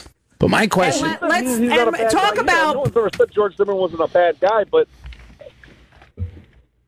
Hello? All right. Is he there? Hello? Hello? I think it's got bad reception. Still there? Let the record show. It looks like he's still there, but I don't hear him. Detroit.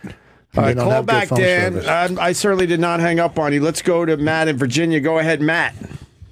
Hey, Judy. I was just going to say Oh, boy. You can hear. Nothing ever comes good out of... Hey, Oh, God. Judy. Hey, Judy. Yeah. Go ahead. Should I go fuck myself?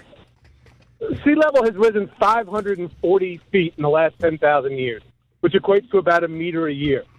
The Earth is getting warmer. Our axis is tilting more towards the sun, which means we're getting warmer every year. That's not man-made. The Earth's rotation around the sun is changing. The 100,000-year path. That's not man-made. Flint. Wow. Thinking Pulled of- out Flint. Flint. What, Michigan? Yep. Yes, Yeah, Flint, Michigan. Michigan. Oh, the What's wrong water. with Flint, Yeah. Michigan? What are you talking Flint. What's wrong with it? Man-made. ExxonMobil.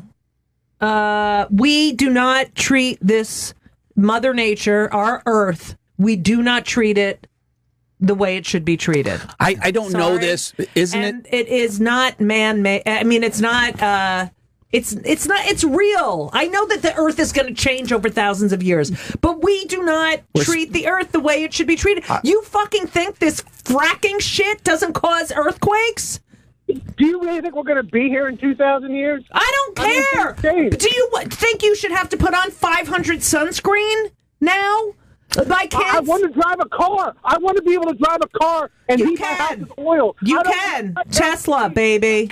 Get a Tesla. Yeah. Well, maybe you could. Let's go mine all the mines for all the nickel and all the other. See, this is why humans don't have a chance. It's just a matter of time. Okay. We're gonna completely blow it. We're gonna completely blow it. It's like, as a I want species. this, I want that. Of course, we all want that stuff, but we got to kind of think about the future as well. And explain the reindeers, Matt. How do you explain the reindeers? How about the cancer? The reindeers are going away because of climate change.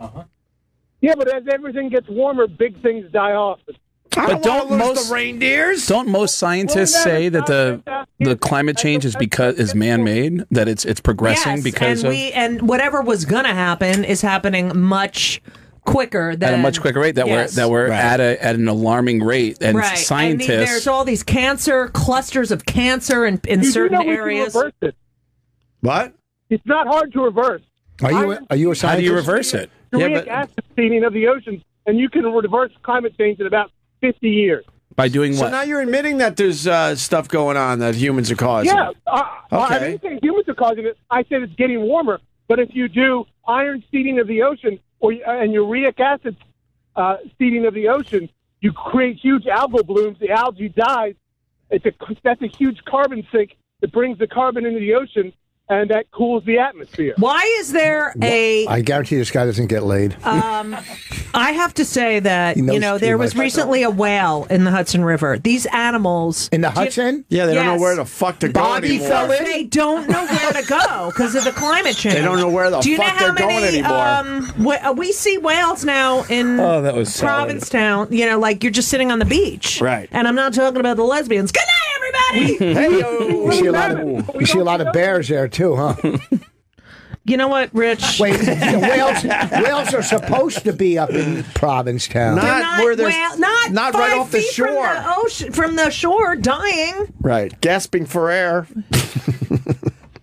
Is the caller still there? In the Hudson? Is the caller still Have you there? ever been with a guy? No. Yes, you have. No. You let a guy blow you? Would I? You did, Voss? You did. No. Wow. No, I did. Wait, I didn't We've say been waiting for this moment for 10 years. No, I didn't. It's all right. No. You'll be all right.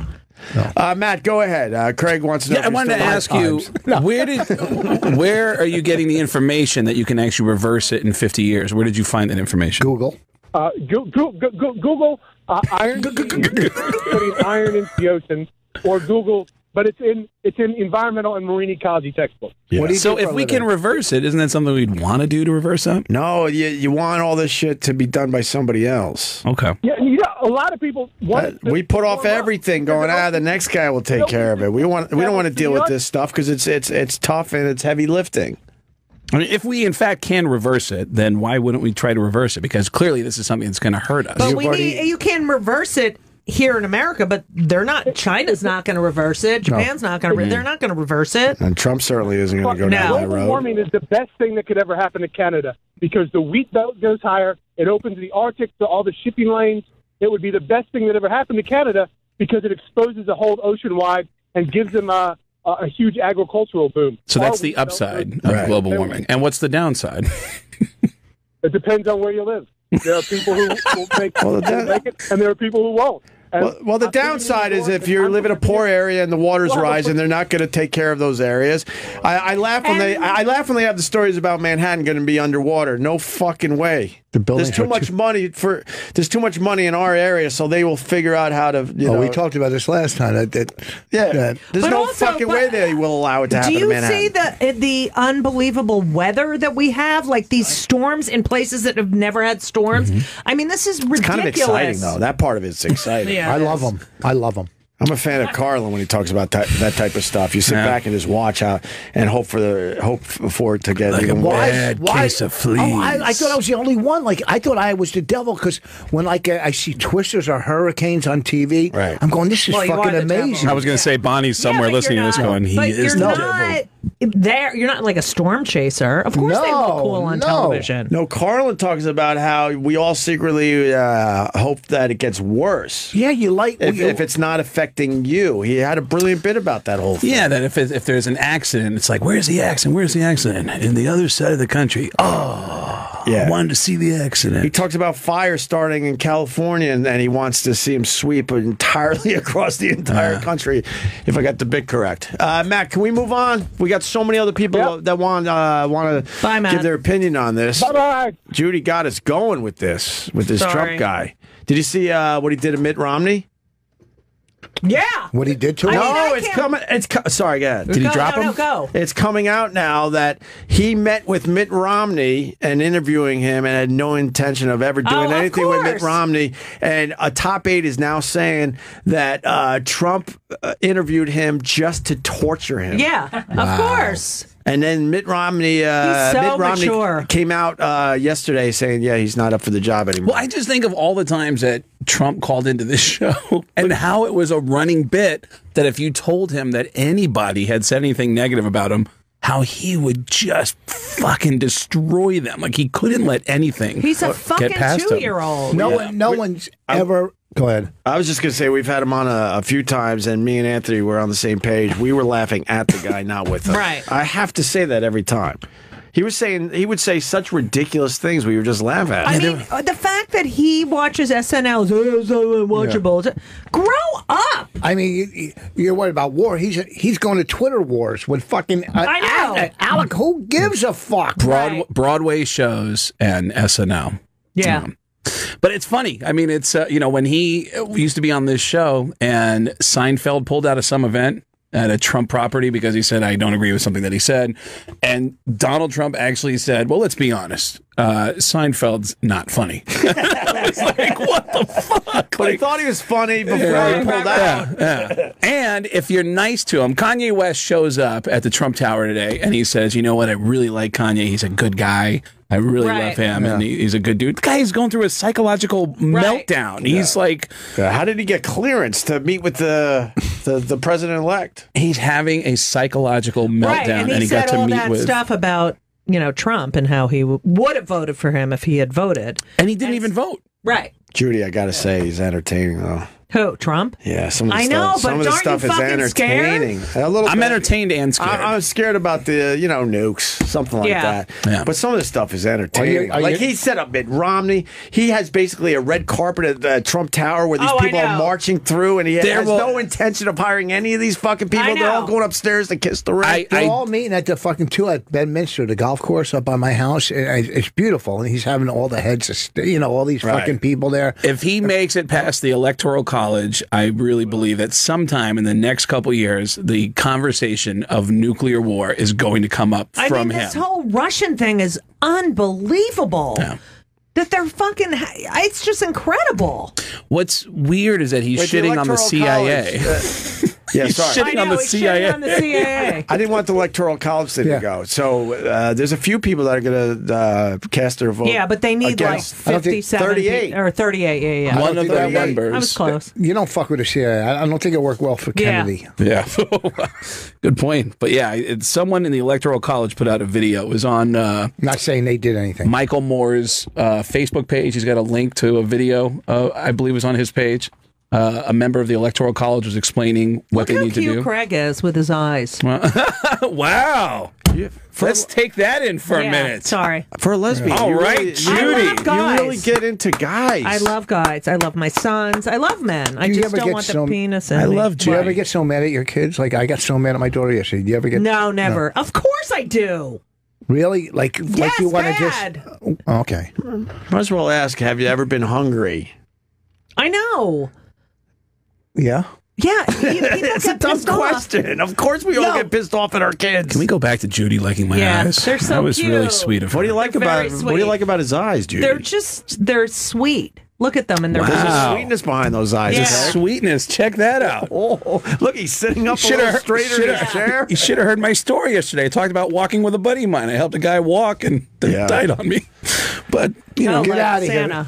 Yeah, I had a walking buddy, and It's a depressing story. Craig says, "Hey, I want to do a week of radio with you," and then he starts out with this story. It's like, wow, this is gonna be a long fucking week. Yeah, it was a terrible story. It was a great story. You know who liked that? Brother Weeze was talking about it today on his show. How is Brother Weeze after his surgery? He's wonderful. Surgery. Oh, tell what him kind I of love surgery? him. He loves all you guys. He had a little procedure. If Brother Weeze we is thought listening, it was cancer, and it turns out it wasn't. It was a thank big God. mass that got off his vocal cords. Oh, that's good. Brother I was Weeze, if you're listening listening, this morning, and he was talking about your story. And how he was touched The by Pearl Jam story? That and the Steve Gleason stuff. What happened with your walking buddy? We did it already. It's a long story short. I met a guy who was already too long a fan, and I became friends with him, and he had a lot of health problems. I helped him. I decided to walk with him every day. I'd call him up every day, and I'd go for a walk. Yeah, once a day we'd go for a walk for an hour and talk on the phone. And he ended up with more health problems, and he ended up dying on me. And was he fat? And he was morbidly obese. He had been in a coma because of previous health problems, and he was swimming in debt. And he was just this nice guy that I really If he had been felt like- swimming and not swimming in debt, he might still be I there. did that. It's so funny because I did that with a guy that was real.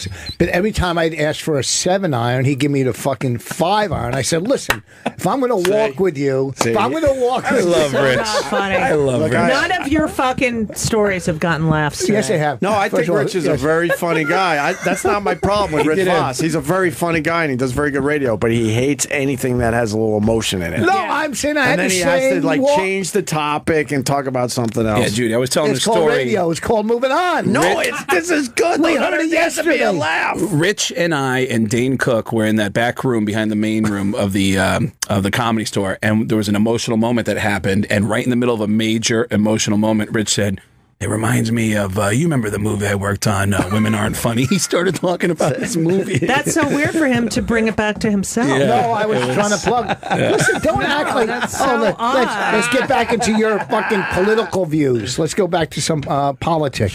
She was talking. It was a fucking phone call, ass.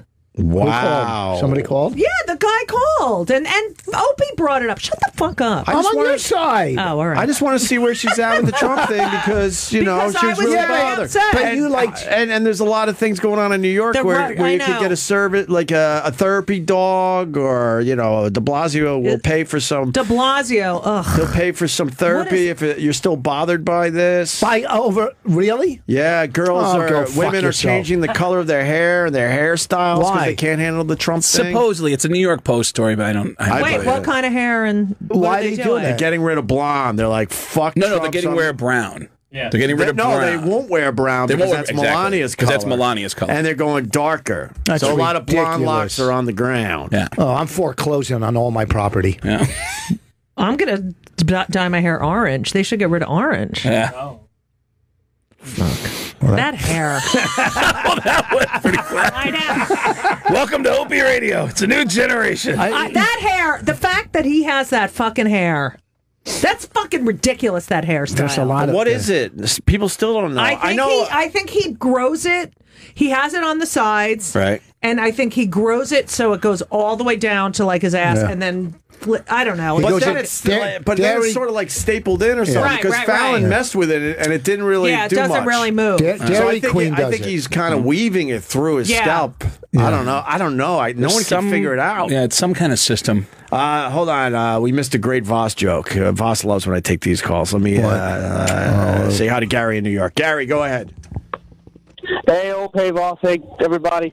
Listen, everyone just missed the joke when Judy said there was a whale in the Hudson and Bobby. Oh, we all heard Bobby it. Hillman. We all heard it. Trust me. We heard it. Where are you calling from?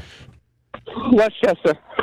Doing a show in Westchester? No, I was no. Are you? Is that anywhere near Buffalo? 2 tickets I'm going to sell. Westchester. No, You know where Westchester I is. know. I'm just plugging Buffalo. He here. doesn't give a fuck where the guy lives. He was just hoping it was close enough to Buffalo so he can Sell sell it him to his fucking plug. 2 I know tickets. this guy. I know all his I tricks. haven't been in Buffalo in so many years, and I love it there. My I don't work favorite, helium. my Don't favorite Rich Voss tweets Thanks, aren't Gary. even Rich's tweets. It's Bonnie retweeting every person who contacts her to say, "Can you please tell Rich to unblock me?" And she'll retweet all the people. You know what? who campaign. Anybody, first of all, that has something negative to say about me, and doesn't follow me, he's getting blocked automatically. If you're not following me and then you have something to say, bye. Yeah. You don't even follow me, so I get that. You know, but is it something that you're on the fence about, that you're not sure if it's a insult and you're thinking like, I don't know if I don't go back to follow. I don't follow. Go all the way back on all the other tweets. I go for what's right in front of me. Wow. But do you what if have- the guy's having a bad day? But sometimes I see a guy's having a bad day. I'm like, all right. And what if you're missing the tone? What if you're missing the tone? That's why you do go back into the tweets. You realize the guys that just hate your fucking guts and will never like you. Yeah, you can You're look at somebody. Okay, why am I dealing with these type of people? Then you know there's some people that just had a bad day because you go back in their tweets and they're like praising you for So, other like, shit. if someone tweets they should have a second Holocaust just for you, is that just a bad day? So wait, might have a good argument there. You got my tweet, Judy. I like might have a makeup. good argument. I like makeup Judy. Makeup Judy's mean. I'll do makeup, Judy. You know what? I have You're not mean. seen Judy out of makeup. Really? Really? First I time I've usually seen her don't with the wear makeup. Because I'm thinking watching her on TV, and Right, I've right. never seen her in person without makeup. You're going to take the makeup off? What are you No, doing? I was actually going to put on some lip. what did you audition for? Oh my God. God! Because we I'm want not to. saying- I want to see her read. Cares? I mean, I'm happy that our career's going Well, maybe Rich, she'll do a read now. You think Rich wants to know if there's a role for him? Is Yeah. it- No, I don't care. I gave up. No, on it. I don't. let me tell you what's happening now. Stop! I wanted to see. I'm giving away all your tricks. We're just What gonna did you hear- audition for, and then it's going to lead to what he has auditioned I for have not recently. auditioned for I anything. swear to you, I did bet not. I shot 100 2 pilots, but I didn't All right, audition. Let's Then let's sit back and let the conversation unfold. I'm not Go ahead. saying what I No, I auditioned just for. wanted. Did It's you a have to show. read? Did you have to like memorize a lot of lines? Yes, I How many? memorized lines. How It's many? actually the second time they asked me to read another scene. So On TV? it's, For a for a TV? show on television. Bravo? Yes. No. Really? You're good, huh? It's a callback. You went to the producers. Oh my God! How old are you? I'm Jim David. So, How'd you get that? Okay. Is that it? That was the whole. no, I just want to know. I like. 'cause It was, It's amazing how people like actors. How they like. I was watching. I don't know what it Yourself. was. No, I don't know what it was, but the fucking dialogue had to be like 10 fucking pages long. And how they, I was talking to Dove too the other day, how they can memorize like 5, 6, 7 fucking full pages. Don't you watch for the different camera angle and go, okay, obviously that's they where cut, they cut that's it. but where he didn't have to memorize any more lines at that point. yeah, but they still have to know 10, like 5 or 10 pages. What do you For their kidding me? audition, yeah. Yeah. Oh, Yeah, I for get the that. audition. Are you good at memorizing? It takes me a while, but once I get it, then I get better at it when I read it over and over again. Yeah, They you can- have to keep doing it. And You, doing it, you and start doing it. cutting grooves into it, so you can get inflection, Right. and you start to feel it, so that wa- it's not just words. I watched a great movie last night. It's one of the best movies I've seen in years, and it's from 1984. I didn't know what to watch, so I text Judah. I said, and he said, watch this movie Birdie with fucking Nicolas Cage and fucking Matt. Fucking Nicolas Cage and Modine. fucking Matthew Modine. Have you seen this fucking What's movie? the movie about there, boss? It's so fucking What's it good. about, though? I don't want to get involved in that. What's it about? You brought it up, and you don't. I thought somebody He would told me about this movie. I thought somebody Another would have trick. saw He the doesn't movie. know what it's about. I do. I thought somebody what's would it have. about? I thought somebody would have saw the movie and said, "Yeah, it's great." All right, Opie, why do you think he brought it up? Why do you think Rich brought it That up? one I don't know. I'll tell you why. That's a strange one. Because when I see a good movie, I tell the public I'm starting to go back and But think what's of it my. about 2 guys that grew up together in Philadelphia that were best of friends. They both went to Nam. Yeah, and they come back. Come back, and one's all fucked up. One loves birds, and it's just the acting. It's this guy. Matthew, what's his Modine. Modine is so fucking good in this. Judy, The movie was just good. An annoying grandfather. Thank you. This guy, Matthew. What's his name? Yeah. It was a great movie. Well, so it's from 1984. Birdie is a 1984 American drama film. Let's see. The film stars. Okay, you got Modine right. Nicolas And Cage Nicolas was ripped in that Cage. too. Let's He's fucking see. ripped. Now I just lost the synopsis. I lost it here. I don't have a motive for everything, and I'm not going to take this abuse. I don't The have a one motive. guy becomes unstable and he's obsessed with becoming a bird. The film focuses on the friendship between Modine and Cage. I didn't see two teenage boys living in a working-class neighborhood in Philly with a frame story depicting their traumatic experiences. You know what that reminds me of, that synopsis? What? That Rich is going to be at Helium in Philly. And Buffalo. Buffalo. I'll be there. Yeah, exactly. Are you working New Year's Eve? Oh my God, no one gives a fuck I can't right now. New Year's Eve. Well, you're not. This is questions you do when we're having, when we're having a break. Yeah, but you ran on the way to the bathroom. I'm gonna go to the bathroom with her. I don't know what bathroom she uses. You have one of those it funnels? depends on which day it is. Some days I'm a girl, and some days I'm a boy. I'm sorry. I don't care. I'm starting to go back on my run-ins with Rich, and I'm starting to see what you're talking about. Like, I remember seeing him at the... All I did was talk about how you're doing when I saw you at stand-up in New York, how it's going for you with certain things. Yeah. Another comic got pissed because he came up there, and I didn't talk with him. I talked to you the whole time about something that you're going through. Well, we're both clean. We're both clean. Yeah, but I cared more about you being clean Who because was I have. the other person? I don't remember his name, but another comic. I do remember at the comedy store. When were you at Stand Up New York? This was like a year ago. 2 years ago, like maybe 2 years ago. I got a really funny picture with him and Joe Mackey. I love Joe Mackey. But I remember at the comedy store, I asked you, I texted you and said, "Hey, you're going to be at the store tonight?" And you said, "Yeah." I said, "All right." So I came down, and Chris Rock showed up to do his thing.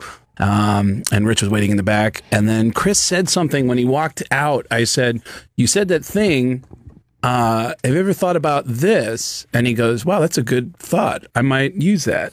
And Rich came up to me and said, "What are you doing here?" And I go, I came here to hang out." He goes, "But I thought you were coming out to hang out with me." And I go, "Yeah, I am." And he goes, "Well, what are you doing here?" No, and I go, "Oh," and I thought it was because I was talking to Chris. And he got mad that I had a short conversation with Chris. First of all, there was 18 writers, so why would I? Yeah. There was 18 fucking writers. All right. So to get half a joke on you were lucky. No, I probably said, "What are you doing here? Are you doing a spot or whatever?" But Rich and I have had some really great conversations. I mean, he's on the same path that I'm on. So I had a really bad drug problem, and I respect him for doing what he's done to overcome his shit. How long is that a bad question? No. Tomorrow, coincidentally, it'll be 12 years tomorrow. Yeah. That's your birthday, right? Tomorrow, yeah. Yes. But wouldn't you say? Good for you. That's great. I had this is a long story, but I had a heart attack 14 years ago. No from tomorrow. way. Yeah. From too much blow? Yeah, too much blow. How old were you? I was 32. What? That's horrible. 32, had a heart attack. And it then still took 2 years after that. Well, it scared me straight for a year and 2 weeks, and then I got in a bad relationship, which I talked about on the air here. The reason why I moved into Eddie Van Halen's house, and the girl that I was dating would beg me to do coke with her, knowing that I had a heart attack. Well, she's a cunt. Maybe she was just trying to get to Eddie Van Halen. Well, that was quick with the joke. Good joke. And it was. That was a great one. It's fucking radio. That's a great one. Do you want to have therapy or do you want to fucking tell jokes? I think it's a fascinating story. And I'm listening. I went backwards. I was clean for a year and 2 weeks. I went backwards, and then on December 14th of 2004, I just, light came on. I said, "It's been 2 years since I had a heart attack. Why the fuck am I doing this?" I had a half a beer in my hand, and I just threw the beer out, and I was done. So, that was it. When you had a heart attack, like, how bad was the heart was attack? it like what does you it feel rushed like to the to have a heart hospital? attack? Or? I just couldn't breathe. I couldn't breathe, and I went to the hospital because I couldn't breathe. Did your arm hurt? Yeah. Like, what my did it feel chest, like? my chest was really tight, and my breathing was getting more and more restricted. And when I got to the hospital, they checked my enzyme levels, and they said, "We need a cardiologist." And I said, "Why do you need a cardiologist?" And they said, "You're having a heart attack." Holy! And then I started calling friends who I was going to surprise a bunch of friends. I'd flown back to Seattle. Hey guys, I'm having a heart attack. Yeah. They were having. It's a surprise.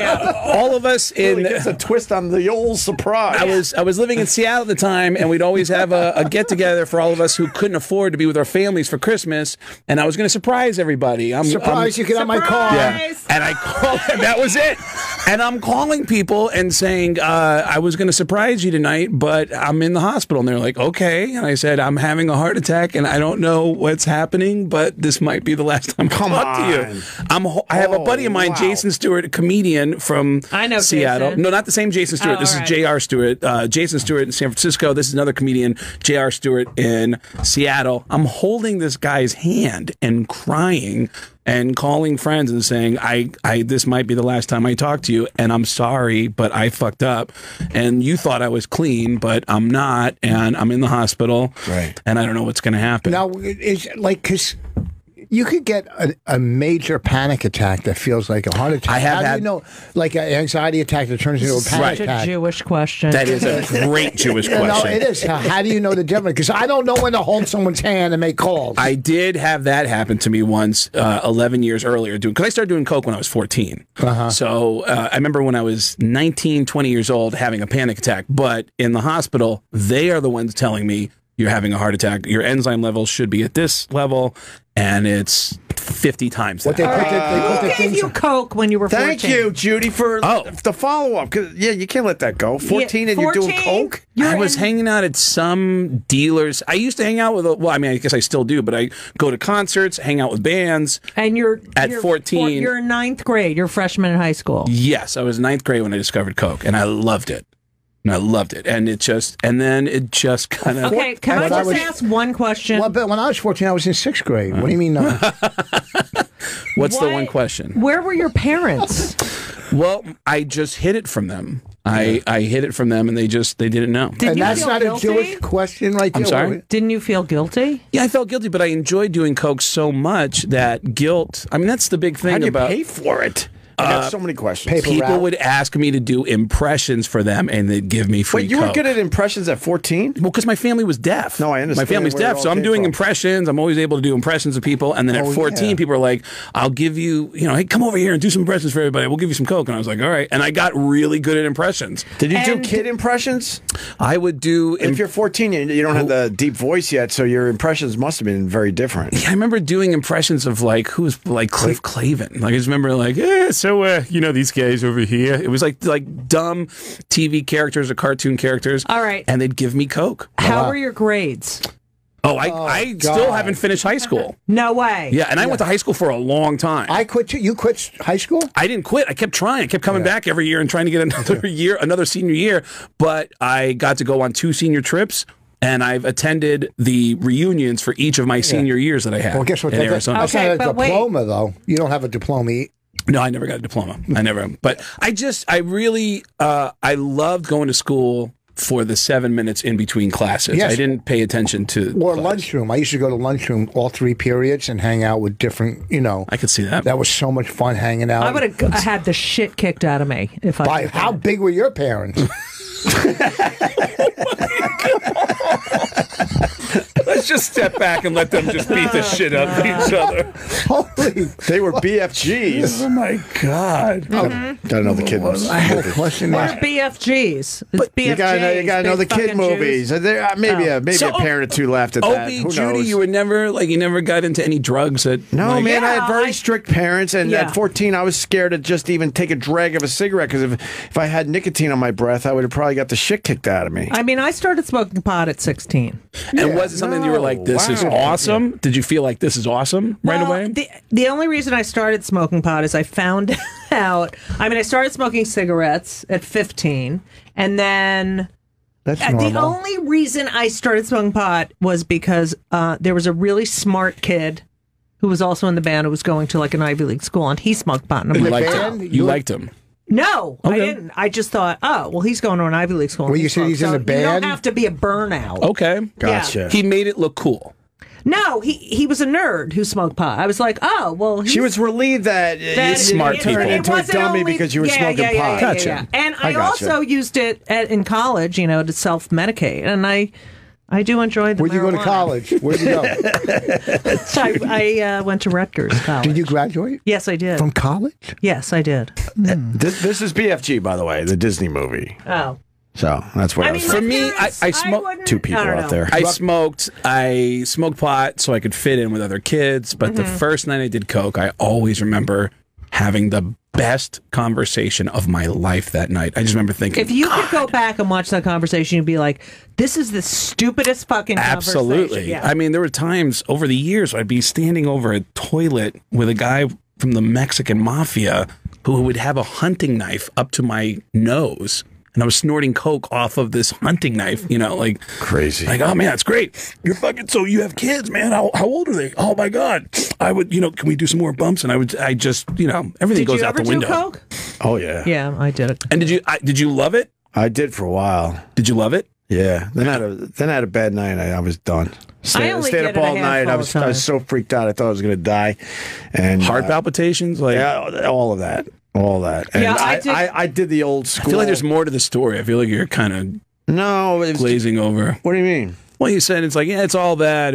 But it scared you. What was it about it that we were scared drinking. you? We were also smoking pot, and then we did a lot of blow. And then I remember just having one of those moments like, just get me to the morning, and I'll never do this shit again. Because you just felt uncomfortable in your skin. And I'm telling you the God's honest truth, I never did it again. I was 20. All right, this is the last time I did it. 23.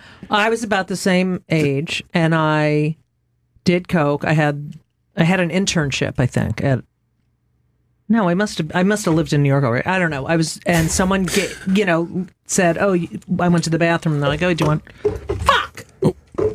Spilled some water. That's we're getting to our coke stories. That's the wettest you're going to be in years.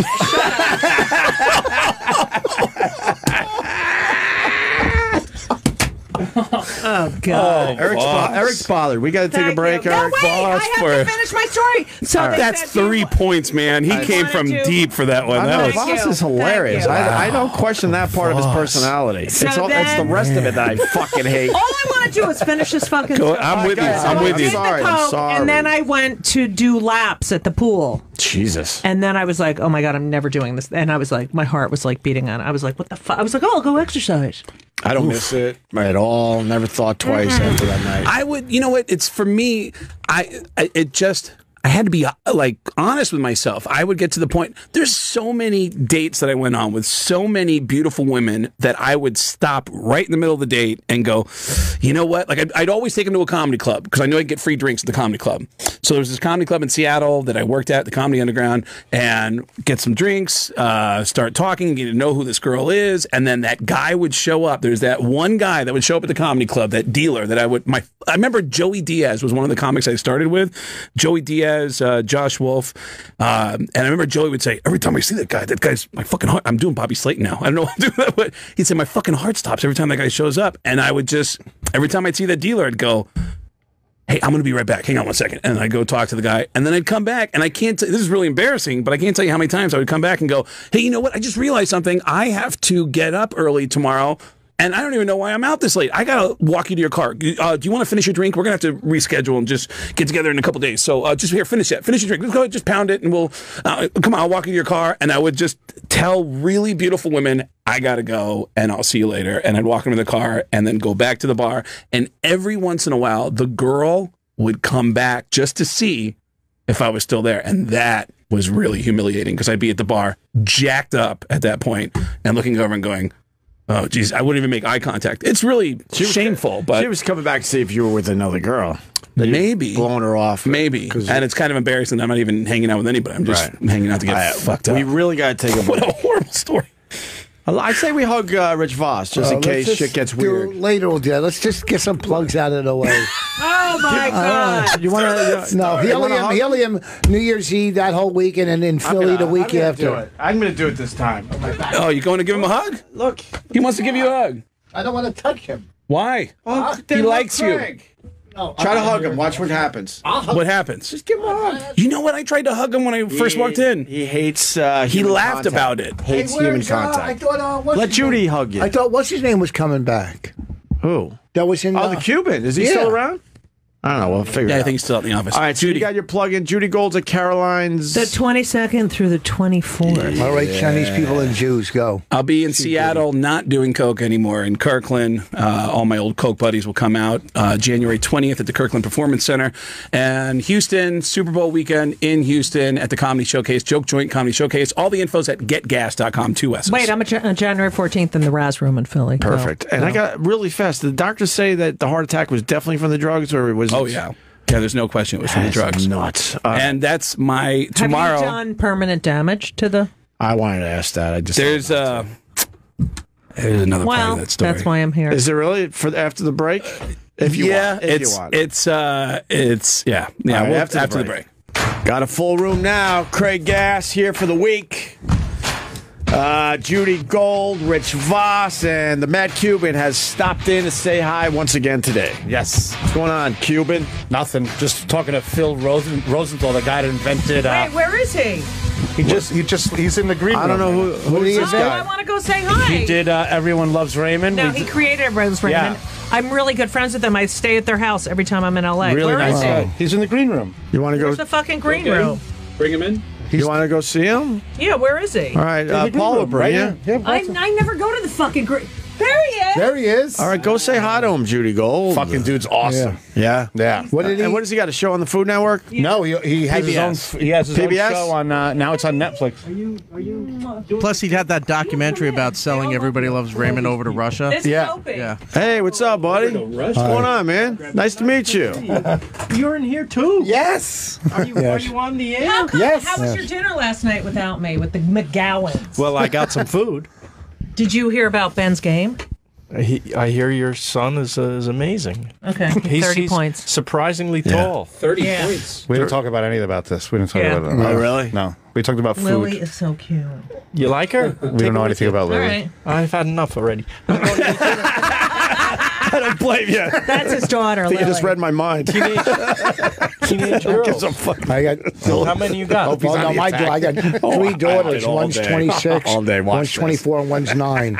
Wow. Watch this. Sit back The and 9-year-old has just. Yeah. It's a whole nother world from my older daughters to the 9-year-old. You know. Yeah, that's what they played happens. sports, and this one is just all computer. The other two were lesbians, and then they're not lesbians. He gets so mad. No, I don't get mad. I don't get mad. I feel don't Phil get- Collins coming, Opie. No. I'm going to meet the kids for dinner, and then tomorrow we're invited to the White House Hanukkah party. Tell him. Right. Whoa! I swear to God, I'm available, and I'm a Jew. You want to go?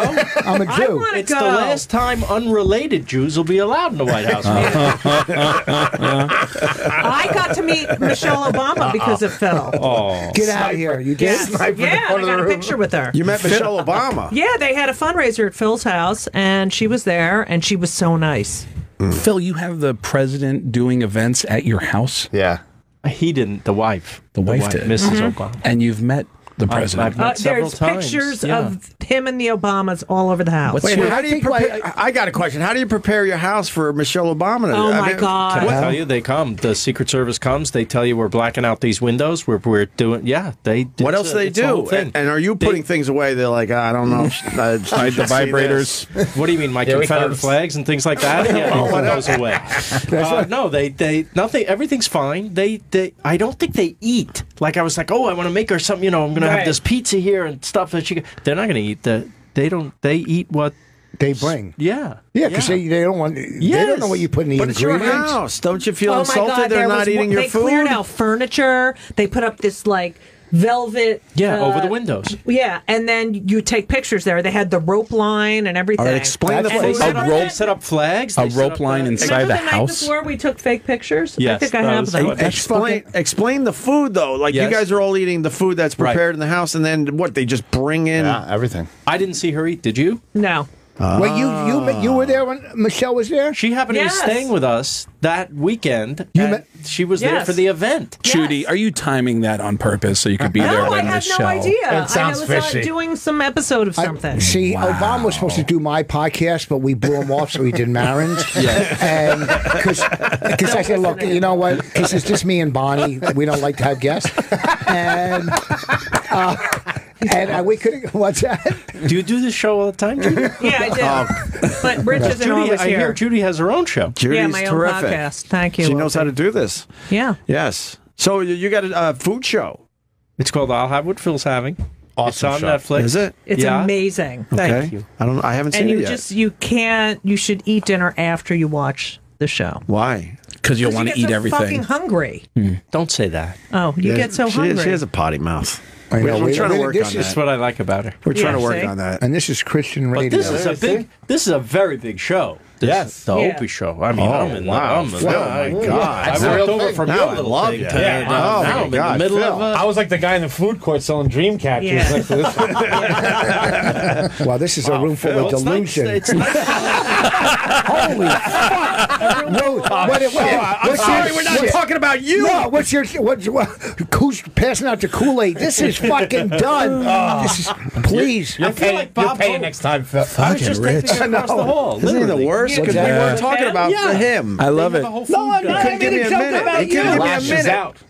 You said what I wore today, so I made a joke about you. Lashes out. This could easily be replayed as one of his podcasts, where every couple of minutes he goes, "So, anyways." Hey, look at I'm surprised. There it is. Opie, this is a living? You just bring your friends in here? Yeah. Well, really only Don't tell half. these guys that. They're not on to me yet.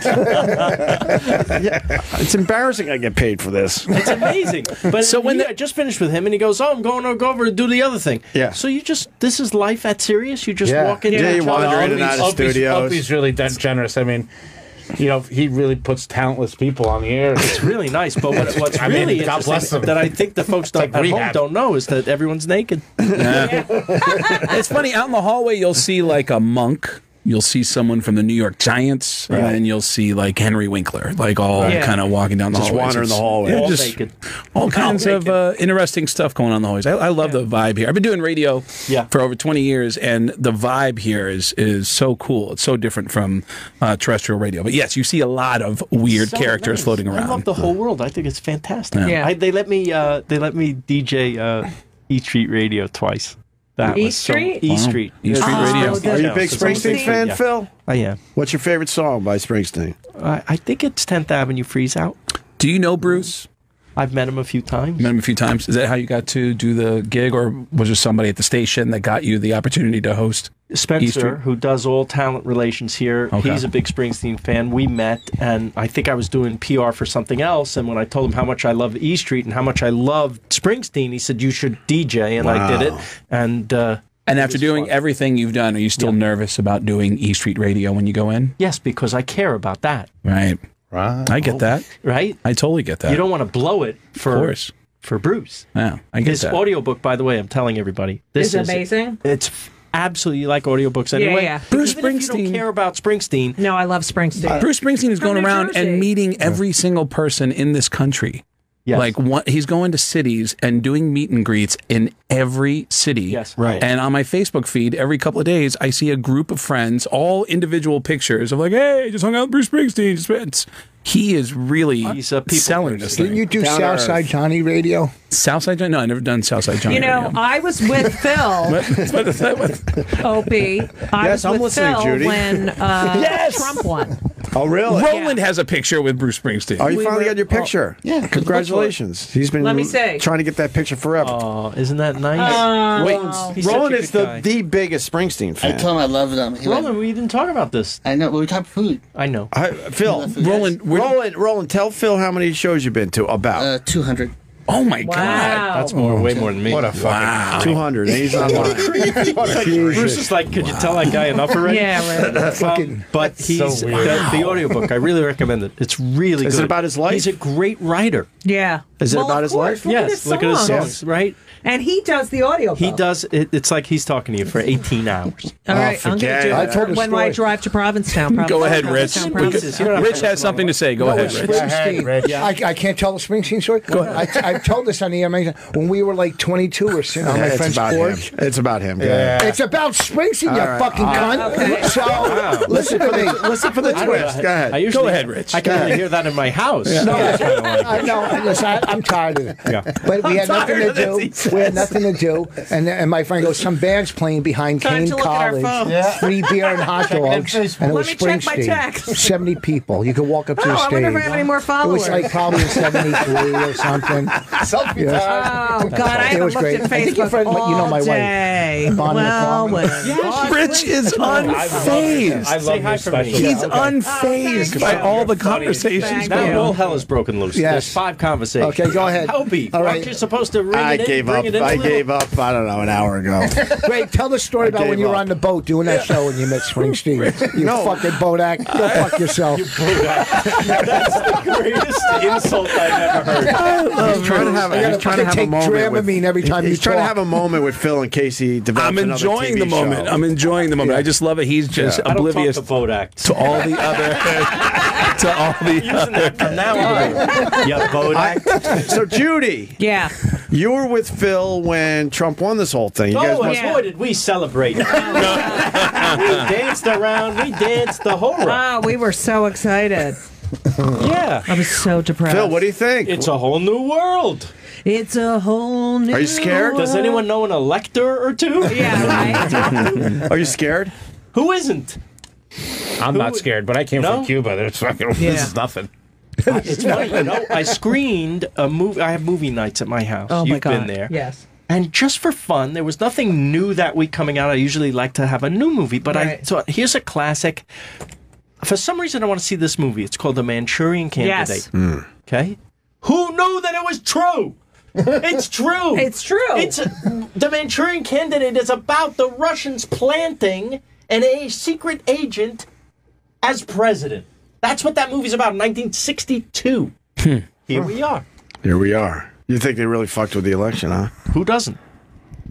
That's a good point. Okay. That's a good point. There's a lot of. That's a good point. I mean, there's a lot of obviously- smoke about it. So, Yeah. Watch The Americans. It'll teach you a lot about the Hey, Russians. Phil, when is you that a met, documentary? No, it's Oh, it's when you met Barack Obama, what kind of guy was he? You know, I got to go to a state dinner. Right. A state, not a steak dinner, a state dinner. But you see these two people. First of all, they're beautiful specimens of human beings. They're just Yeah, she's gorgeous. beautiful, Yeah. both of them. They're radiant. They're very warm people. And no one's ever been cooler in that position Right. in our life, in occupying the White House. Wow, they're cool. Not only are they cool, they're really friendly and super charming. And think about this. This is a president. Whether you like him, you don't like him, there's not a hint of scandal on this guy. Right. Like nothing. Nothing. He, you know, he walks the walk. Seems to be, for all intents and purposes, a great guy. And he connects with you when you talk to him as a regular person. He doesn't, he puts you at ease. He's absolutely, they're both really super And charming. humble. Yeah, but they bring their own food to your house. That's all right. That's all right. I wish Judy did. Oh, Judy. Collateral damage to Judy. I need a new fridge. Oh, Jesus. Judy. Have you ever... I want that Nespresso machine. That was you a have. nice I shot. fucking love that. What do you want? Rich has 7 of them. I got one at home. He's got 7 of them. He's hoarding them. He's got Everyone's the best a coffee. Bodak now. I got that machine. Yeah. I wish I knew what that was. What? A Bodak? Kodak, whatever it is. Boat act. A boat act. I'm going to look up. Oh, how- you're a boat comedian. act. Yeah, you can work on a boat. That's what you do. You Yeah. don't have anything good enough for a club. You work a boat. Or when you're How done about in the the guy? club. I bet you know this. I bet you know this. The guy who was helicoptered off the boat. Many because of them, He made but Peter Fogel. But he was made a bad joke. Klinghoffer. Right? Yeah. You know about this? Fogel, yeah. He was I've helicopter. heard- Talking to you. Yeah, years ago. Yeah. I've heard the story. It's like an urban He legend. got I heard this. Yeah. This is apparently Yeah. true. Yeah. He's on the cruise ship. He tells a Leon Klinghoffer joke, which is Leon Klinghoffer right, was is the one who got was hit. pushed off. Yes. Pushed In a off wheelchair. in his wheelchair. By Yeah. Joan Crawford. Go ahead. Yeah. The- by Joanne Woodward. Yeah. the people on the boat were so offended that they didn't want this guy on the boat anymore. They wouldn't even wait till the next port of call. Yeah. They brought a helicopter No in to way. helicopter the comedian off Yes. the boat. And they shot the beginning of MASH at the same time. Yeah. Put that in your boat act. Yeah. Phil. Yes. You're seeing something about me? Oh boy, am I! Now you're all ears. Opie was googling Phil while he was telling the story. This guy's worth a few bucks. Opie's got the cartoon dollar signs in his eyes. Phil has done okay for himself. Not bad. Oh, that's great. You ever have it? No, I never been. You want to go to Keen Steakhouse, everybody, because not only that's it. He knows this, my buddy. We're buddies now. Carl's amazing. I love Carl. Yeah, Phil, how often do you notice that change in people from when they first meet you to when you know that they've clearly just Googled you? Until you know they've Googled you, and then they bag of money with a dollar sign on it. Yeah, that's, you seen that? Tell him about the pipes on the roof of Keen's. You could probably tell a story better than me. You had a TV show and stuff. Well, it used what to do you be mean the pipes? It used to be a place where guys went to smoke in the 1800s, right? Yeah, they're all and they all had these little white clay pipes, and they signed them, and they lined the roof of Keen Steakhouse. Here's the coolest thing about Keen Steakhouse, in addition to the fact that it's one of the few places where you can get a mutton chop in 2016. There's Elliot Gould. There's something on the wall on the second floor of Keen's that you can't believe you're looking at it. It is the theater program from Ford's Theater, the night Lincoln was shot. It With is his blood on program it. he was holding when he was shot, and his blood is on How did the they program. get that? I thought you were joking. When Judy said that, I thought she was joking. How did they get that? They were Democrats. There's a story framed next to the framed thing. That's it right there. That's Where on the left. Right That's there. it. Oh, there it is. Okay. Yeah. Wow. Now it's funny that it says Laura Keene. She's no relation to Keene of Keene Steakhouse. But if you can you scroll down that photo, because that photo that has the blood stain at the bottom of it's incredible of the program. Oh, we're looking now. I don't know if we got the full that photo. Open that image. Yeah, we're not having any That's luck all with right. that. You got to go there to see it. Where is this place? It's at 36th between 5th Did and they 6th. name that restaurant after her? No, it was around no relation. before her. Just a crazy coincidence. But you're looking at something that's really, truly in New York? unique and amazing piece of history. I had my bachelor Wait, party what did you there. say? Where is it at? In You New did York? not. 36 between 5th You and 6th. did? Yeah, it was a bunch of chefs, so we just don't eat ate red there meat. until we ran out of money. Well, Is the food That's good awesome. there? Yeah, They unless don't you have want to see fish? that. Food's good? But it's on Forget the about second it? It's a floor. real steakhouse. It's like no one there is taking fucking pictures of food. No Instagram chefs there. It's like the real thing. Middle-aged fat people just ready to eat. Old school. Yeah, old school. They have turkey burgers? No, they don't. You can't. No, they Rich. Oh, shut up. No Groupons, Rich. Do they have turkey burgers? Yeah, he has no Phil, he pays for his meals with coupons. I do not. I just My want you to know wife what goes to kind of Guild. guy you're talking to right My now. wife goes to Guild. I don't pay for coupons. I'm a It's high Jilt. roller. It's I'm Guild. kidding. Have you gone to his restaurant? What's who? No, he hasn't been to my It's restaurant. unbelievable. What's Italian Jersey. food. He, What when is he it? came, It's unbelievable. called Marie's. Yeah, Where it's is it? Italian food. Chatham. Chatham. Oh, I'll go. Come. Rich also. I grew I up in took Jersey. Bonnie. He ate for Bonnie. 3 hours. He paid me with 2 CDs. I gave you 2 CDs signed. No, he did. Let me tell you something. He gave the waitress a giant tip. She had a brand new Honda. I love. She quit. I love Italian. How was Voss when he came to your restaurant? I'm nothing but a gentleman, and it's a shame because I didn't realize his wife was the famous one. No. So I'm just talking to Rich. I wasted the whole time talking to Rich. Like, she's like giant. Did Rich really bring merch to your restaurant? I gave him 2. I didn't sell them out front. 2 CDs, but he signed them. Isn't there a story that like Bonnie was doing a book signing and Rich showed up? And he showed up with CDs. With CDs? Hey, look, there's my fans too. I listened to him in the car. Funny. He's very funny. Voss is Rich is hilarious. Really funny. I opened Patrice's funeral with telling him I was going to sell my CDs in the lobby. Yes, you did. Oh, that's a great line. Yes, Patrice would have you loved did. that. All right, Phil and Judy are having a moment. They're doing. It looks like they're doing a selfie over Yeah. there. Wait. Look at that. They really are good friends. Look at that. They're Jews. That's real Jews right there. I'm like Good for them. I'm a bootleg Jew compared to them. We're taking them back to L.A. Dude, Phil knows everything about food.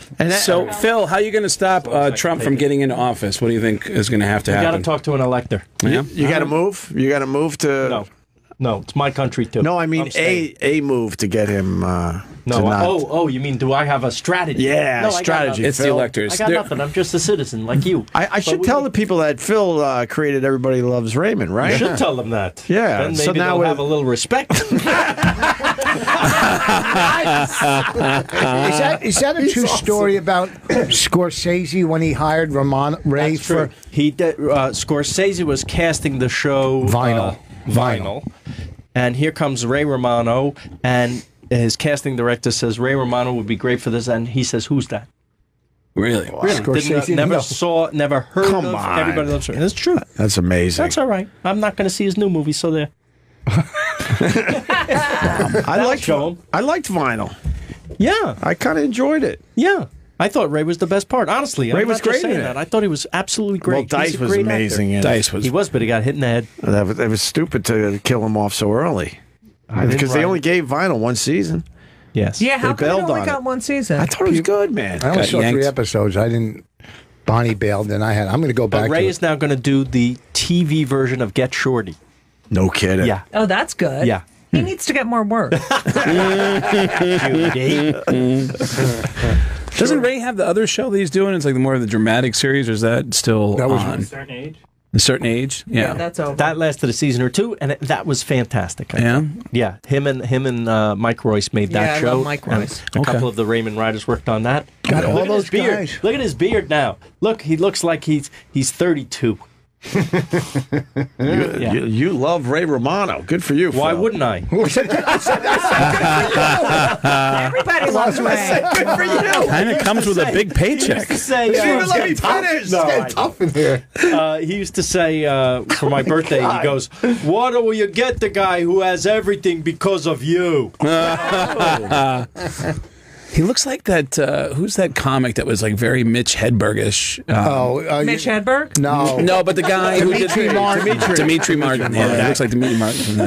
God, now you're going to call me a Bodak forever. I will. No. Yeah, Phil, tell me more about your TV show because I've never seen it. It's a food and travel show. It's I tell everybody I'm exactly like Anthony Bourdain if he was afraid of everything. And a gazillionaire. Yes. Oh, so they try to get you to eat weird stuff? They try to, but I don't do it. I'm not. I want to get you to travel. That's the idea. Like, I think we all love Bourdain. He's like a superhero, and we sit there on the couch and watch him and go, "Wow, he's amazing." I'm never doing that. Right.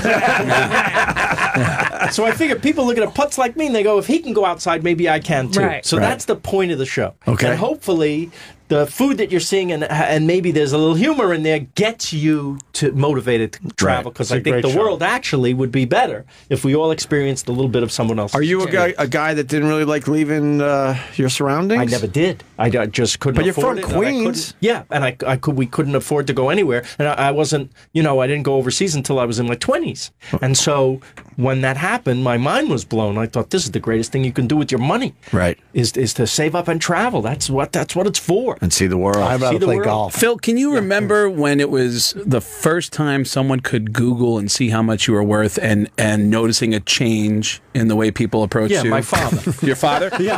But was there anyone? Is there suddenly I got a little respect? Is there anyone who has no right to be coming to you? That really stands out as someone who came to you and said, "Can you help me?" It's going to be right after this is done. Yeah. But did anybody come to you that just really is at the top of the list of Like where you go, "Wow, you got a lot of nerve." You got a lot of nerve, yeah. Because no, everybody's been nice. Yeah, I got no axe to grind. But you have some uncomfortable conversations where people say, Sure "Hey, you I do. need some This help." is one of them. Yeah. You're talking to the luckiest bastard in the world. That's honestly how I feel. Yeah. And I never take it for granted for 1 second. And he is unless my iced tea is warm, and then you're gonna get. Wait, before Raymond, were you a show creator? Did you create any other Nothing. shows before? That's it. So This what were you was doing it? before That's it. Raymond? I worked on other people's shows. Like As a writer? As a writer. Like what? Any we Coach. know? Coach. Yeah. Nice. Pam Stone, right? Yeah, she was on there. Pam yeah. Stone. Yeah. Nice. And he's God, what so happened to generous. her? He Phil, and did his you wife, ever they are did you the ever most write for The generous Simpsons? people. No, never. Never But write for some- I did a voiceover once. Okay. On the movie, and I'm friends with all those guys. I love them. And So Judy, it's still Judy the says you're funniest very show. generous. Yes. Well, what do you want? Can you get him his morning? Beat me to the joke. You don't have enough. Beat me to the joke. What are you coming to me? You know what he wants? Beat me to the joke. He wants 8 a.m. to 11 a.m. Listen, I have to go now. My family's No, waiting for dinner. Phil, we're just Who's getting this Shanley? started. He's going to the coolest Models at restaurant Shanley ever. with Yeah. Max and Helen. He's going to a restaurant where they bring the chickens in. I am meeting the kids for something $90 else. chickens. Can I he's tell gonna you, put. I think Shanley Yes. is the most overpriced. Tell them. It's the worst. Phil, that's your opinion. Say it's your opinion. Phil, if hold on, because Phil's leaving. Yeah, I gotta go. And Carl's saying you're going to an amazing restaurant. The most expensive chicken on the face of this earth he's going to have today. It's fantastic. It's very good chicken. It's a $90 chicken. But listen, why is it a $90 chicken? Because it comes from France, and you pay the first class air. Is it worth it? Yeah. Yes. Yeah. Here's why. The chicken, it's not like you get a plate of chicken. It's a whole chicken that feeds 3-4 people. So if you amortize the money, then it's not so crazy, right? That's what we pay for entrees for in New York. Is it really that much better? It's the closest thing to eating in France in New York. I think. Listen to this guy. He knows. What's the name of it? Okay. He knows how to say it because he has got money. La Coque Rico. Is he? La Coque La Rico. Coque Rico. Rico. COQRICO. Where is it? It's about 20 blocks from here. It's near the Flatiron Building. Oh, okay. Yeah, And Phil, just so you know, when you're at SiriusXM, it's customary to tip your host when you leave. Just so you know, it's kind of a standard thing to do when you walk out. I love you guys. Tip Thank your you host. for having let me crash. All right, Phil. I'm putting the thing down. Thanks, Phil. Thanks for putting up with us. I love you. Thank you, Phil. Phil, Have a nice rest of show. hey, Phil, if you're not doing anything tonight, you can watch our movie, Women Aren't Funny. It's on iTunes still. Bonnie and I made a documentary. You'll love it. Women Aren't Funny. you. I don't care. You likes Bonnie, though. You're a Craig. Kodak. He likes Bonnie. Craig. Well, nice to meet you. I know. I don't even know how to chime in. I want to chime in, but I'm in awe of Rich. He can at every moment still insert himself. He usually hands them a movie. What's he worth when you looked it up? You're slacking. Why didn't you hand him the movie? I don't have it. He's the nicest guy. The internet's saying he's worth 75. What? Wow, that's badass. 75. And he's still eating chicken? But you know what? They didn't think, that it was going to go well. I have a love-hate relationship with Yvonne. And let me tell you the truth. I was at a restaurant up in Harlem, and crack pipes were on the ceiling. Okay, big fucking deal with your dumb pipes. I don't care about your story. Okay, get out. We're done. Oh, he came to my house. Big fucking deal. You know who was at my house? Oh, you're so brave now that he's left. Yeah, I was gonna say, what is this You're not attitude? saying that in front of him. Who, Phil? Yeah. No, because I want him to help me. I want him to take me on the road. I think Phil is Jewish, huh? To the second power. He makes fucking Judy look I like know, he fucking... makes me look like a nun. Makes her look like fucking Mike Birbiglia. Oh my God. I love him. Ugh. Wow. His movie was up for critics. He invests in restaurants like you've never seen. Yeah, you can't even He's believe almost it. like a philanthropist. If he Who, likes this guy? the chef, he'll build you a $10 Yeah, million and then we restaurant. go to these restaurants all the time, and it's like, and they How do you just know give us him? food. Yeah, how do you know? How do you know him? I know him because his wife, Yeah. Monica. Yeah. Do you remember Judy Toll? My friend Judy Toll. I remember Judy Toll. All right. Yeah. So she died of melanoma, but she was one of my best friends, and Monica, his wife, was her best friend too. But I lived in New York, and she lived in L.A., and you know, we met on her deathbed. Wow. But we always knew each other. Jesus. Of each other. He's And- best friends with Andrew Gold, who's the LA Times food writer, probably the most important food writer in alive right now. Knowing him is knowing every reservation, anywhere, any place. Carl, why didn't you suck up to him more while I was here? I didn't realize. Why, Carl? He's got his own thing going on. He doesn't need him. I got a restaurant in New Jersey.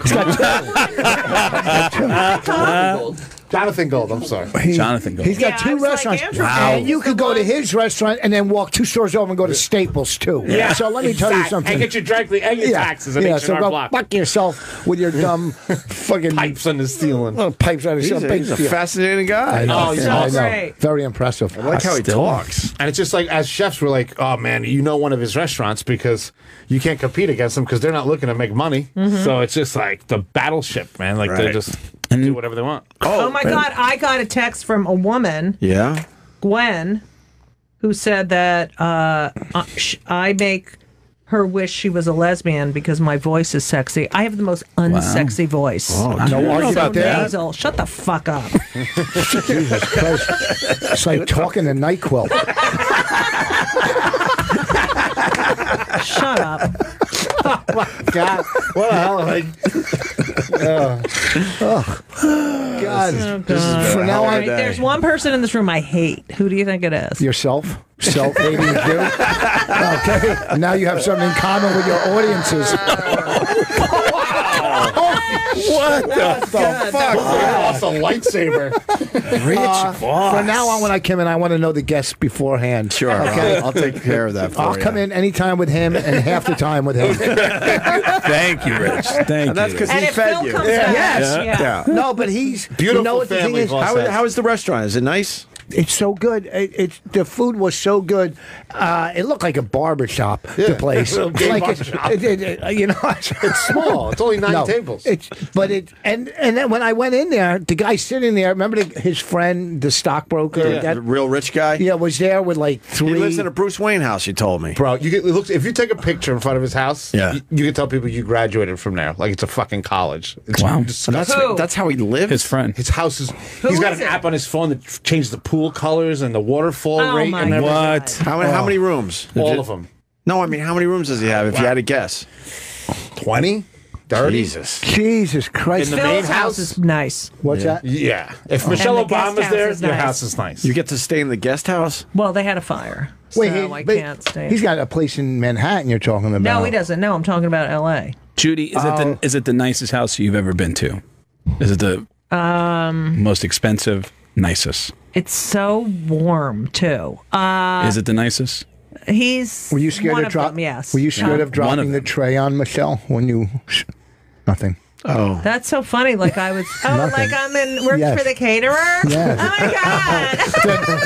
They don't all hit, pal. They don't all hit. We all just let Rich fall on that one. Everyone just backed up and just let No wonder it your fall. kid. Wait, so does he? And he has a place in New York too. No, Oh, just he L.A. stays in. Yeah, he stays in a hotel here. His parents have a There's place the here. house. Look at that thing. Very nice. Whose house is that? Is that his house? That might be his house. No, that's his older. That's his old house. Jesus, that is bigger than my whole town. You know, there's something about creating a show, man. I went to a party. Guy who created Full House. Is that the one with Stamos? Sure. The guy who created Full House, he had a party that Craig Shoemaker seems to know everybody, and he said, we're going to go to this house, and there's this big thing, and we go to this insane house. I've never seen a house so big and so extravagant, and he's got the Beach Boys playing in his living room, and then kept having conversations with people who said, you know whose house this used to be? And I go, no, and they told me a director, and they told me the name of the director, and I go, oh, and they go, yeah, so you know, and I go, I just pretended and said, oh, yeah. He died there. No, it's where the Manson family murders happened, and the guy who created Full House bought it at a discounted price. Oh yeah, and it's you know where he just bought the house that's the outside of that show. In That's- San Oh, yeah, he Francisco. did. Yeah, he just He bought bought the house in that San Francisco. House that was Oh, in used San the- Francisco, really? Used in Yeah, that's the- kind of creepy, don't you yeah, think? and he's bought it, and he wants Who bought to it? dress it up like it was the like it's the the guy Full who House? created Full House. But he bought that where the murders. where the Manson family murders Before they happened. knocked it down? Because I know they knocked that house down. Yeah, they had already, he knocked it down and built a new place, but it's on the same It's on the same property. It's on the same spot. property where all the murders happened. You think they moved was it it a little bit haunted? to the left? It's kind of creepy here because everybody's whispering about it. It's like there's all these like famous people there and a lot of people with money, but you know everybody's kind of whispering about it. Yeah, but it's not the same house. It's a new house built. Big deal. It's on the property. You can say, "Oh, that house is on the same block," or "That house is in the same." True. You know, true. big fucking But deal. I it's- want to see the blood. But you're in in the hills. You get to see the same fucking view Sharon Tate saw when she was being stabbed to death. You're in the hills What, where the floor? But the Manson family were like coming in through the hills to jump into this house and kill everybody. So this is the area where they were hiding out in the hills to kill everybody. So I mean, it's creepy, but yeah, you're right. It's not the same house, but it's still an interesting story and a fucked up story to hang out And the have Beach a- Boys a were party. playing in the living room. Beach Boys playing, which is another weird thing because That's there's weird 'cause they have- there's a in the tie-in bathroom. with Manson and the Beach Boys. That was Brian as bad as Wilson. mine. Yeah. Oh, no, Carl Wilson. Sorry, Carl Wilson. Yeah, Bobby Brown was there. He was singing, and like it was just a weird collection of people. It was Holy shit. E-Rock didn't think that was boring. We just got to end the show. Why? $75 million just walked out of the studio. Yes. $75 million. And he's so philanthropic. Nice guy. Really nice guy. Nicest guy. And the wife, Monica, is amazing. Just giving, loving. True foodie. True food Yes, guy. yes. Pretty easy going for a guy who has insane fuck you money. That's nothing. But he doesn't act like it at all. Obviously. Louis C.K. gets that in one night. Thank you. Yeah. He's selling out cities now. The Pope is opening for Louis. All right, listen. Let's start with Craig Gass. We'll go around the table. Going to Kirkland, Washington, January 20th. Do the big Seattle Seahawk comedy show on January 20th at the Kirkland Performance Center. Super Bowl weekend, I'm in Houston. All the info is at getgas.com. Get Gas with 2 S's. And all the links to all the social medias on there, too. Matt Cuban. Carl. I'll give Rich Voss my time since that guest cut into your story. Go ahead. Double promote. I don't have Run with it. Double it up. Go ahead, all right, Bob. listen, if you're in Chatham, you want to go to Marie's. You want to go to Marie's? The best fucking chicken parm and bread and pesto. It was delicious. And if you're in New Year's week, that whole week, you know, I'll be in Buffalo at Helium and New Year's Eve. Oh, nice. And then the following week, I'll be at Helium in Philly. Get my CD, Rich Voss 5, on iTunes. Very funny. Thank you. Judy Gold. Hey, hi guys. So I'm going to be at Caroline's Comedy Club December 22nd, 23rd, and 24th. And I'll be performing there as the headliner and for my, Judy Gold Christmas. Say hi to Judy. She will compliment you and tell you that you have Who's beautiful opening eyes. for you? I'm getting a bunch of Jews. Voss, no more questions. We're running out of show. Non-Jews. I want to thank Voss and Judy Gold and the Mad Cuban and Craig Gass, who will be back tomorrow. Going to do a little Facebook Live post show in a minute or two here. So thanks for listening. See you guys tomorrow. It'll just be a post show of Rich plugging more stuff.